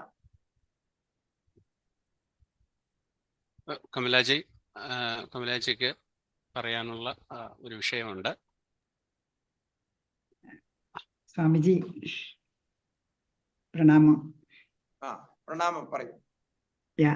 ഒരു ചെറിയൊരു അനുഭവം ഇന്നത്തത് പങ്കുവെക്കണ്ടോ എന്നൊരു സംശയത്തോടു കൂടിയാണ് ഞാൻ ഇന്ന് ക്ലാസ്സിൽ ചേർന്നത്. അപ്പം മഞ്ജുജിയോട് കൂടെ ചോദിച്ചു. അപ്പൊ ഒന്ന് എല്ലാവരോടും പങ്കുവെക്കാന്ന് പറഞ്ഞു. ഇന്ന് സംഭവിച്ചതാണ്. പറയൂ. പിന്നെ സ്വാമിജി ഇന്നലെ ഞങ്ങൾക്ക് ഇന്ന് രാവിലെ അത് എന്താ പറയാ ചേരാനുള്ള വിഷ്ണു സഹസ്രനാമം ചേരാൻ വേണ്ടിയിട്ട് സ്വാമിജി ലിങ്ക് അയച്ചു തന്നു. അപ്പൊ സ്വാമിജി അയച്ചു തന്നോണ്ട് എന്തായാലും ചേരണം എന്ന് വിചാരിച്ച് ചേർന്നു. അതില് ശ്രീ പരവൂർ ഭരതനാണ് തോന്നുന്നു പറഞ്ഞിരുന്നു, ഇങ്ങനെ വിഷ്ണു സഹസ്രനാമം നമ്മൾ മരിക്കുന്ന സമയത്ത് വായിച്ച് കേൾപ്പിച്ചു കൊടുക്കുന്നത് തന്നെ വലിയ കാര്യമാണെന്ന്. അപ്പൊ അത് കഴിഞ്ഞിട്ട് അത് അങ്ങനെ ഒരു 12 മണി ആ സമയത്താ പറഞ്ഞത്. അത് കഴിഞ്ഞ് ഊണ് കഴിഞ്ഞ് വന്നപ്പോ തന്നെ നമ്മളുടെ ക്ലാസ്സിൽ തന്നെ ഉള്ള ഒരു അദ്ദേഹത്തിൻ്റെ അതേ 85 വയസ്സായ ഒരു അഡ്വക്കേറ്റ് ആണ്. അദ്ദേഹത്തിൻ്റെ വൈഫിന് ക്യാൻസറാണ്. അപ്പം അദ്ദേഹം എനിക്ക് ഫോൺ ചെയ്തു, വളരെ അടുപ്പമുള്ള ആളാണ്. ഫോൺ ചെയ്തു ഒന്ന് പെട്ടെന്ന് വരണമെന്ന്. അപ്പം ഞാൻ പെട്ടെന്ന് പിന്നെ കുറച്ച് എന്താ പറയുക ഗംഗാജലവും ഒരു ഇതൊക്കെ എടുത്തിട്ട് കയ്യിൽ ഏതായാലും വെച്ചു. ക്യാൻസറായിട്ട് സഫർ ചെയ്യാണ്. അവിടെ ചെന്നപ്പോൾ ഇങ്ങനെ എന്താ പറയുക അവസാനത്തെ ഒരു മാതിരി ഇതൊന്നും ഇതാക്കുന്നില്ല, പക്ഷെ ദേഹമൊക്കെ അനക്കുന്നൊക്കെ ഉണ്ട്. BP കുറഞ്ഞത് അവർ ഇതാക്കി. അപ്പൊ ഇനി അവസാനത്തെ സ്റ്റേജാണ്, ഒന്നും ചെയ്യാൻ പറ്റില്ല എന്ന് പറഞ്ഞിട്ട് അയച്ചതാണ്. മറ്റേ ഒരു ഹോസ്പിറ്റലിൽ വെച്ചിരിക്കുകയാണ്. ഒരു 2 മണിക്ക് അവിടെ എത്തി. അപ്പോഴ് BP ഒക്കെ ഉണ്ട്, എല്ലാം ഉണ്ട്. അപ്പം നമ്മുടെ പ്രാർത്ഥന മുഴുവൻ ഒന്നും ബുദ്ധിമുട്ടില്ലാതെ പോകട്ടെ എന്ന്. അപ്പം ഞാൻ എൻ്റെ ഈ ബുക്കും കൊണ്ടുപോയിരുന്നു, സഹസ്രനാമം, വിഷ്ണു സഹസ്രനാമം. അപ്പൊ അവിടെ ഇരുന്ന് 1 മണിക്കൂറോളം വിഷ്ണു സഹസ്രനാമം ചൊല്ലി, പിന്നെ മൃത്യുഞ്ജയ മന്ത്രം എല്ലാവരോടും ചൊല്ലാൻ പറഞ്ഞു. അങ്ങനെ ഒരു 3:30 മണിയാകുമ്പം വളരെ ശാന്തമായി എനിക്ക് കാണാൻ കഴിയുന്നുണ്ട്. കാരണം ഇൻഡിക്കേറ്ററിൽ അത് അവരുടെ ECG എല്ലാം നോക്കുമ്പോഴത്തേക്ക് ഹാർട്ട് റേറ്റ് ഒക്കെ കുറഞ്ഞ് ശ്വാസം നേർത്ത് അങ്ങനെ വന്ന് വളരെ ശാന്തമായി ആ സമയത്ത് ഞാൻ ഇത് കൊടുത്തു. എന്താ പറയാ, ഗംഗാജലവും കൊടുത്തു. ഇതുകൊണ്ട് അവരെ കൊണ്ടും കൊടുപ്പിച്ചു. ഞങ്ങൾ 3 പേരെ അടുത്തുണ്ടായിരുന്നുള്ളൂ, ഭർത്താവും. അതൊരു വല്ലാത്തൊരു അനുഭവമായി തോന്നി. ഇങ്ങനെ വളരെ പ്രാണൻ വളരെ ശാന്തമായി. അപ്പൊ സ്വാമിജിയുടെ ഒക്കെ ക്ലാസ്സുകളും എല്ലാം എന്താ പറയാ, ഇതൊക്കെ കേൾക്കുമ്പോൾ നമുക്ക് ഈ ഒരു അനുഭവം എല്ലാവരോടും ഒന്ന് പങ്കുവെക്കാന്ന് വിചാരിച്ചു. തീർച്ചയായിട്ടും ഇത്തരം ഇതൊക്കെയാണ് സത്യമായിട്ടുള്ള കാര്യങ്ങള്. അതായത് പലപ്പോഴും നമുക്ക് ഇങ്ങനെയൊക്കെ കേൾക്കുമ്പോ അവിശ്വസനീയമായിട്ടും അത്ഭുതമായിട്ടൊക്കെ തോന്നും. പക്ഷേ വളരെ സത്യമായിട്ടുള്ള കാര്യങ്ങൾ, ഇതേപോലുള്ള ഒരുപാട് അനുഭവങ്ങള് നമുക്ക് ഇവിടെയുണ്ട്. ഇന്ന് ഭഗവത്ഗീത ചൊല്ലി കേട്ട് അത് മുഴുവൻ കേട്ടിട്ട് പോയവര്, അതുപോലെ ഇവിടെ സ്വാമിജിമാരുടെ ഒരുപാട് അങ്ങനെ അനുഭവങ്ങൾ ഉണ്ടാവാറുണ്ട്. ഭാഗവതം കേട്ടുകൊണ്ട് പോയി ശരീരം വെടിഞ്ഞ്, അതായത് ഇവിടെ എനിക്ക് തോന്നുന്നു 10-12 വർഷമായിട്ടുണ്ടാവും. ഒരു സ്വാമിജി ഉണ്ടായിരുന്നു, വളരെ പ്രായമായിട്ടുള്ള ഒരാള്. അദ്ദേഹത്തിന് 103-ാമത്തെ വയസ്സിലാണ് ശരീരം പോയത്. അപ്പോ അദ്ദേഹം ഒരു 6 മാസം മുമ്പ് തന്നെ പറഞ്ഞു, ഞാൻ ഇനി അടുത്ത ജന്മനാള് ആഘോഷിക്കാൻ ഉണ്ടാവില്ല എന്നോ നേരത്തെ തന്നെ പറഞ്ഞിരുന്നു. വേറെ അസുഖങ്ങൾ അങ്ങനെയൊന്നും ഉണ്ടായിരുന്നില്ല. സാമാന്യ വയസ്സായ കൊണ്ടുള്ള ബുദ്ധിമുട്ടുകൾ അല്ലാണ്ട് വേറെ പ്രശ്നങ്ങളൊന്നും ഉണ്ടായിരുന്നില്ല. അതായത് ഈ 103-ാമത്തെ വയസ്സിലും അദ്ദേഹം ഒരു 7-8 ലഡുവും പിന്നെ അതുപോലെ പിന്നെ ജിലേബിയും ഇങ്ങനെയൊക്കെയുള്ള സാധനമൊക്കെ സുഖമായിട്ട് കഴിക്കും. അപ്പൊ നമുക്ക് ഉദ്ദേശിക്കാമല്ലോ, വേറെ പ്രശ്നങ്ങളൊന്നും ഇല്ലായിരുന്നു. അതുപോലെ പിന്നെ ഭക്ഷണവും നന്നായിട്ട് കഴിക്കും, ഒരു പ്രശ്നമില്ല. അപ്പൊ അങ്ങനെ എല്ലാവരും പറഞ്ഞു അങ്ങനെ പറ്റില്ല, എന്തായാലും ഈ ജന്മനാളിലാണ് ഭക്തന്മാരും എല്ലാവരും വരിക. അപ്പൊ അവരൊക്കെ വന്ന് കണ്ട് സംസാരിച്ചിട്ട് നമുക്ക് ശരീരം വിടാം, അതുവരെ എന്തായാലും ശരീരം ത്യജിക്കണ്ടെന്നോ. അങ്ങനെയാണോ, എന്നാ പിന്നെ അങ്ങനെ ആവാന്നോ. ഇത് ആൾക്കാരുടെ അടുത്ത് ശരിക്കും പറഞ്ഞതാണ്, നമ്മൾ നേരെ കിട്ട് കണ്ടതാണ്. നമ്മളെ ആശ്രമത്തിന്റെ അടുത്തായിരുന്നു അദ്ദേഹം താമസിച്ചത്. അപ്പൊ അങ്ങനെ പറഞ്ഞിട്ട് ഇതിന് ഏകദേശം ഒരു ഏപ്രിൽ മാസമാണ്. അപ്പൊ ജൂൺ മാസത്തില് ആണ് അദ്ദേഹത്തിന്റെ ജന്മ തിഥി വരിക. അപ്പൊ ഇതൊരു ഏപ്രിൽ മെയ് മാസത്തിൽ പറഞ്ഞാണ്. അപ്പൊ എന്നാലും ഒരു 1-1.5 മാസം കൂടെ എക്സ്റ്റെൻഡ് ചെയ്യാം എന്ന് പറഞ്ഞു. ശരി, അങ്ങനെ എക്സ്റ്റെൻഡ് ചെയ്തു, വേറെ പ്രശ്നമൊന്നുമില്ല. അങ്ങനെ ആ പരിപാടി വളരെ കേമായിട്ട് നടത്തി. അദ്ദേഹത്തിന്റെ എല്ലാ പിന്നെ ഭക്തന്മാരും ബോംബെയിൽ നിന്നും ഡൽഹിയിൽ നിന്നും അവിടേക്കുള്ള എല്ലാവരും വന്നു. വളരെ സുന്ദരമായിട്ട് പരിപാടിയൊക്കെ നടത്തി. അപ്പൊ നടത്തിയതിന് ശേഷം അദ്ദേഹം ദിവസവും ആശ്രമത്തിലെ ചിട്ട അനുസരിച്ച് രാവിലെ ഭജനയും സത്സംഗവും ഉണ്ടാവാറുണ്ട്. വൈകുന്നേരവും ഭജനയും ആരതിയും പൂജയും സത്സംഗവും ഒക്കെ ഉണ്ടാവാറുണ്ട്. അപ്പൊ അദ്ദേഹം എപ്പോഴും അവിടെ വന്നിരിക്കും. ആ സമയത്തൊക്കെ അവിടെ വന്നിരിക്കാറുണ്ട്. അങ്ങനെ ഒന്നും ഒഴിവാക്കാറില്ല. അപ്പൊ അവിടെ വന്നിരിക്കും ഭജനയൊക്കെ ചെയ്യാൻ. അപ്പൊ അന്നത്തെ ദിവസവും എല്ലാവരും ഈ ഭക്തന്മാരൊക്കെ തിരിച്ചു പോകാൻ പോയി. കാരണം സ്വാമിജിക്ക് വേറെ പ്രശ്നങ്ങളൊന്നുമില്ല, അപ്പൊ ആരോഗ്യമൊക്കെ ഓക്കെയാണ്. ഇപ്പൊ ഉടനെ ഒന്നും പോകുന്നതായിട്ട് ഒരു ലക്ഷണവും കാണുന്നില്ല. കാരണം ഭക്ഷണമൊക്കെ അതുപോലെ എന്നും കഴിക്കണ പോലെ കഴിച്ച ഒരു പ്രശ്നമില്ല. അപ്പോ എല്ലാവരും പോകാനായിട്ട് തുടങ്ങി. പക്ഷെ അവരോട് പറഞ്ഞു, എന്തായാലും നിങ്ങൾ വന്നതല്ലേ, ഒരു ദിവസം കൂടെ നിന്നിട്ട് പോയാൽ മതി എന്ന് പറഞ്ഞു അവർ. അപ്പൊ അന്നത്തെ ദിവസം ഈ ജന്മനാള് ആഘോഷിച്ച് അന്നത്തെ വൈകുന്നേരം അപ്പൊ എല്ലാവരും ഒരു ഹാളിലാണ് സത്സംഗത്തിൽ ഇരിക്കുക. ആ ഹാളിന്റെ പുറത്താണ് അമ്പലം ഉള്ളത്. ഈ പൂജ ചെയ്യുന്ന ആരതി ചെയ്യുന്ന അമ്പലം പുറത്താണ് ശിവന്റെ. അപ്പൊ ഈ ഹാളിലെ ഒരു ആസനം, പ്രത്യേക ഒരു പീഠത്തിലാണ് ഈ സ്വാമിജി ഇരിക്കാറ്. അതിന്റെ ഫ്രണ്ടില് എപ്പോഴും ഭാഗവതം വായിക്കുന്ന ആളായിരുന്നു അദ്ദേഹം. അപ്പൊ ഭാഗവത പുരാണവും അതുപോലെ തന്നെ ഭഗവത്ഗീതയൊക്കെ അവിടെ വച്ചിട്ടുണ്ടാവും. അപ്പൊ അദ്ദേഹത്തിന് ഇഷ്ടപ്പെടുമ്പോഴൊക്കെ തുറക്കും, വായിക്കും, എന്തെങ്കിലുമൊക്കെ കഥ പറയും അതിൽ നിന്ന്. അങ്ങനെയൊക്കെ ആയിരുന്നു സത്സംഗം ചെയ്യുക. അപ്പൊ എല്ലാവരും ഈ ഭജനയൊക്കെ കഴിഞ്ഞ് പുറത്ത് അമ്പലത്തിലേക്ക് എല്ലാവരും ആരതിക്ക് പോയി. അപ്പൊ സ്വാമിജി പറഞ്ഞു ഞാൻ വരുന്നില്ല, ഞാനിവിടെ ഇരിക്കാന്ന് പറഞ്ഞിട്ട് അവിടെ ഇരുന്നിട്ട് ഇവര് ആരതിക്ക് പോയി. അപ്പൊ ആരതി ഏകദേശം ഒരു 30 to 40 മിനിറ്റ്സ് ആരതി എടുക്കും, പൂജയും എല്ലാം കൂടെ കഴിയും. അപ്പൊ അവര് തിരിച്ചു വരുമ്പോഴേക്കും അവർ 7:45 സമയം ആയിട്ടുണ്ടാവും. തിരിച്ചു വരുമ്പോഴേക്കും സ്വാമിജി ഈ ഭാഗവതത്തിൽ കൈവച്ചുകൊണ്ട് സമാധിയായി, ശരീരം പിടിച്ചു. അപ്പൊ എത്ര കൃത്യമാണെന്ന് നോക്കാം. അതായത് യാതൊരു കൺഫ്യൂഷനും ഇല്ല, എല്ലാം ക്ലിയർ ആണ്. കൃത്യമായിട്ട് കാരണം അവരിയ്ക്കുമ്പോ ശരീരം വിടുക എന്നുള്ളത് ബുദ്ധിമുട്ടാണ്. അപ്പൊ കൃത്യമായിട്ട് അവർ പുറത്തു പോയ സമയത്ത് ഈ 40 മിനിറ്റ്സിൽ അദ്ദേഹം ശരീരം വിട്ടിരുന്നു. അവർ തിരിച്ചു വരുമ്പോ ഭാഗവതത്തിന്റെ മുകളിൽ കൈവച്ചിട്ട് ഇങ്ങനെ പിടിച്ചിരിക്കുന്നുണ്ട്. നോക്കുമ്പോഴേക്കും ആള് പോയി കഴിഞ്ഞു. അപ്പൊ ഇത് ഒക്കെ ശരിക്കും നമ്മൾ കേൾക്കുമ്പോൾ അതൊക്കെ ഒരു വലിയ അത്ഭുതമായിട്ട് തോന്നും. നമ്മൾ നേരിട്ട് ഇത് കണ്ടിട്ടുണ്ട്, ഇത് പറഞ്ഞ്. അതുപോലെ നമ്മൾ വേറൊരു സ്വാമിജി അതുപോലെ രാവിലെ 2 മണിക്ക് എഴുതിച്ച് ബ്രഹ്മചാരികളെല്ലാം വിളിച്ചിട്ട് പറഞ്ഞ് ഭഗവത്ഗീത വായിക്കാൻ പറഞ്ഞു. ഭഗവത്ഗീത വായിക്കാൻ. അപ്പൊ രാത്രി 2 മണിക്കൊക്കെ എഴുതിട്ട് ആരാ ഭഗവത്ഗീത വായിക്കാം? എന്നാലും സ്വാമിജി പറഞ്ഞതല്ലേ എന്ന് വെച്ച് കുറച്ച് ബ്രഹ്മചാരികളൊക്കെ അദ്ദേഹത്തിന്റെ റൂമിൽ പോയി ഭഗവത്ഗീത വായിച്ചു. 18-ാം അധ്യായം വരെ ഭഗവത്ഗീത കേട്ടു.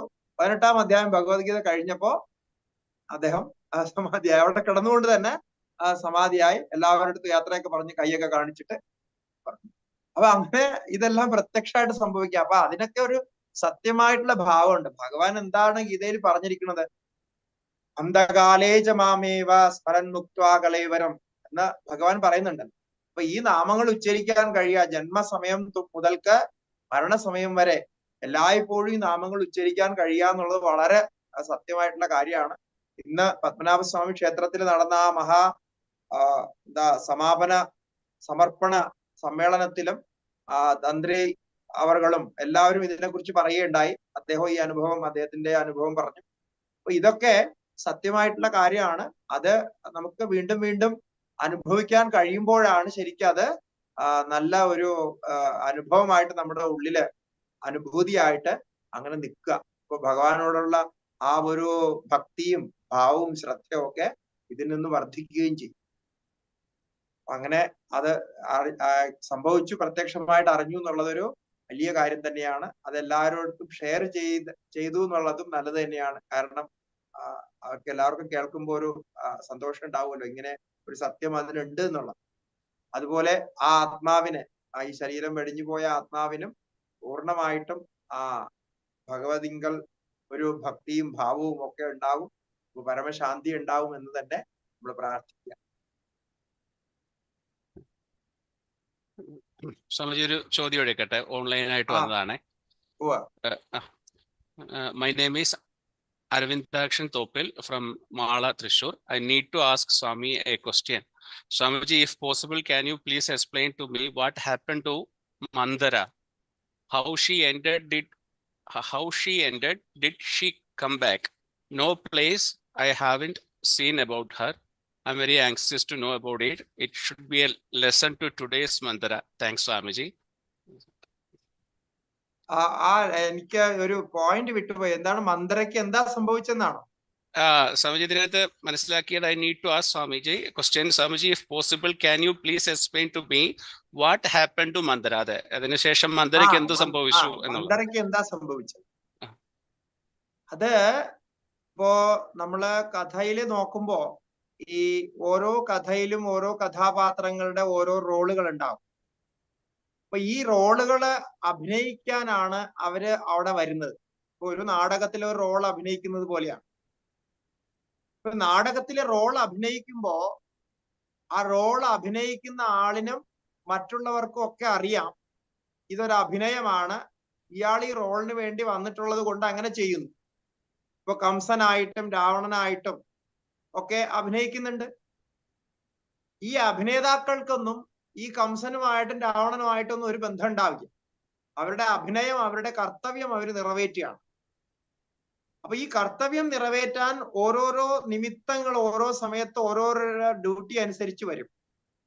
അത് അവരുടെ കർമ്മമായിട്ട് തന്നെ അവർ ചെയ്യുന്നതാണ്. അത് മറ്റുള്ളവരുടെ കർമ്മം കൊണ്ടും മറ്റുള്ളവരുടെ ഭാഗങ്ങൾ ഒക്കെ അതിൽ വരുന്നതാണ്. അപ്പോ ആ റോൾ അങ്ങനെ അഭിനയിച്ചത് കൊണ്ട് മന്ദരയ്ക്ക് എന്തെങ്കിലും സംഭവിച്ചു, അല്ലെങ്കിൽ അങ്ങനെ മന്ദരയ്ക്ക് പിന്നെ നല്ല ഫലം കിട്ടിയില്ല എന്ന് നമുക്ക് പറയാൻ പറ്റില്ല.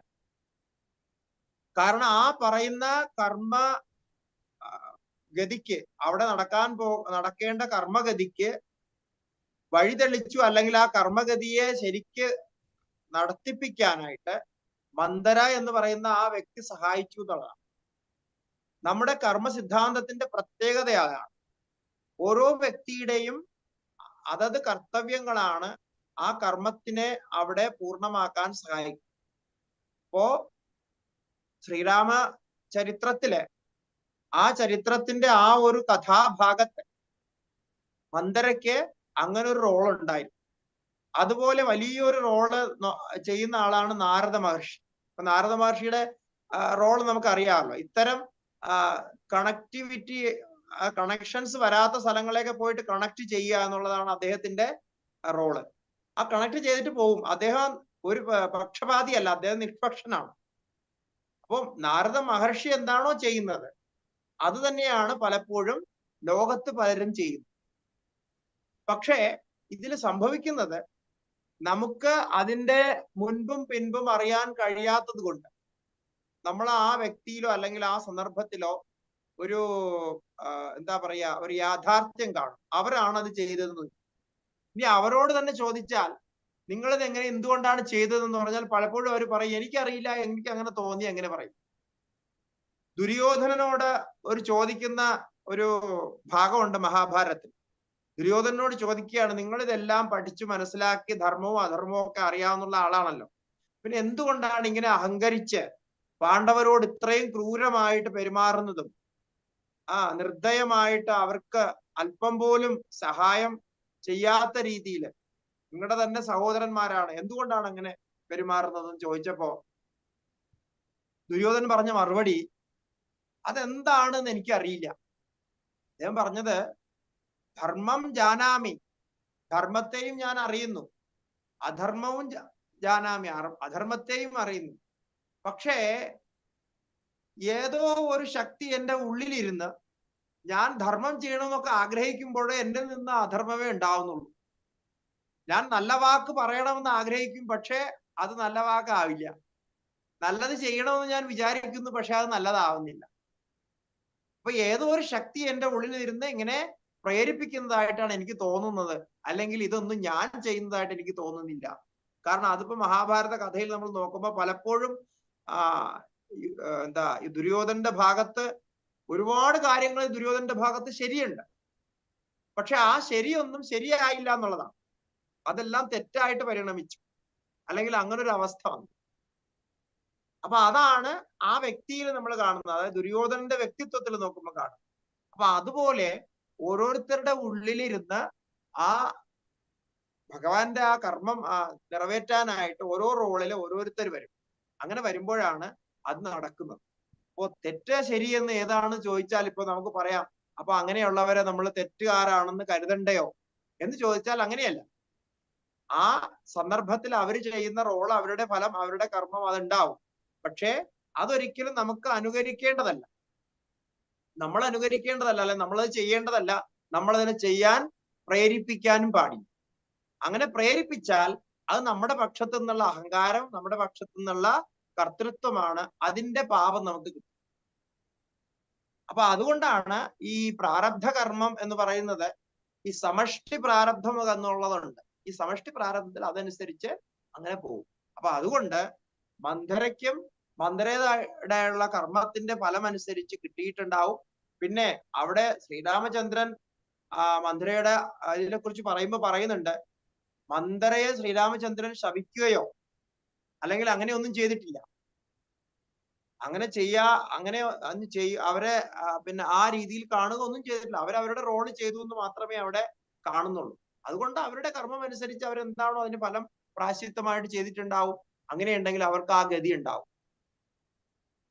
അതുപോലെ ശ്രീരാമചന്ദ്രൻ തിരിച്ചു വരുമ്പോഴും ആരൊക്കെയാണോ അദ്ദേഹത്തിന് എതിരായിട്ട് പ്രവർത്തിച്ചത്, അല്ലെങ്കിൽ പിന്നെ എന്താ പറയാ, അദ്ദേഹത്തിന് അംഗീകരിക്കാതിരുന്നത്, ഇങ്ങനെയൊക്കെ ചെയ്തിരുന്ന അവരെ ഒക്കെ പോയിട്ട് പ്രത്യേകം കണ്ട് അവരോടൊക്കെ സ്നേഹവാക്കുകൾ പറയുന്ന സന്ദർഭമൊക്കെ രാമായണത്തിൽ വ്യക്തമായിട്ട് വർണ്ണിച്ചിട്ടുണ്ട്.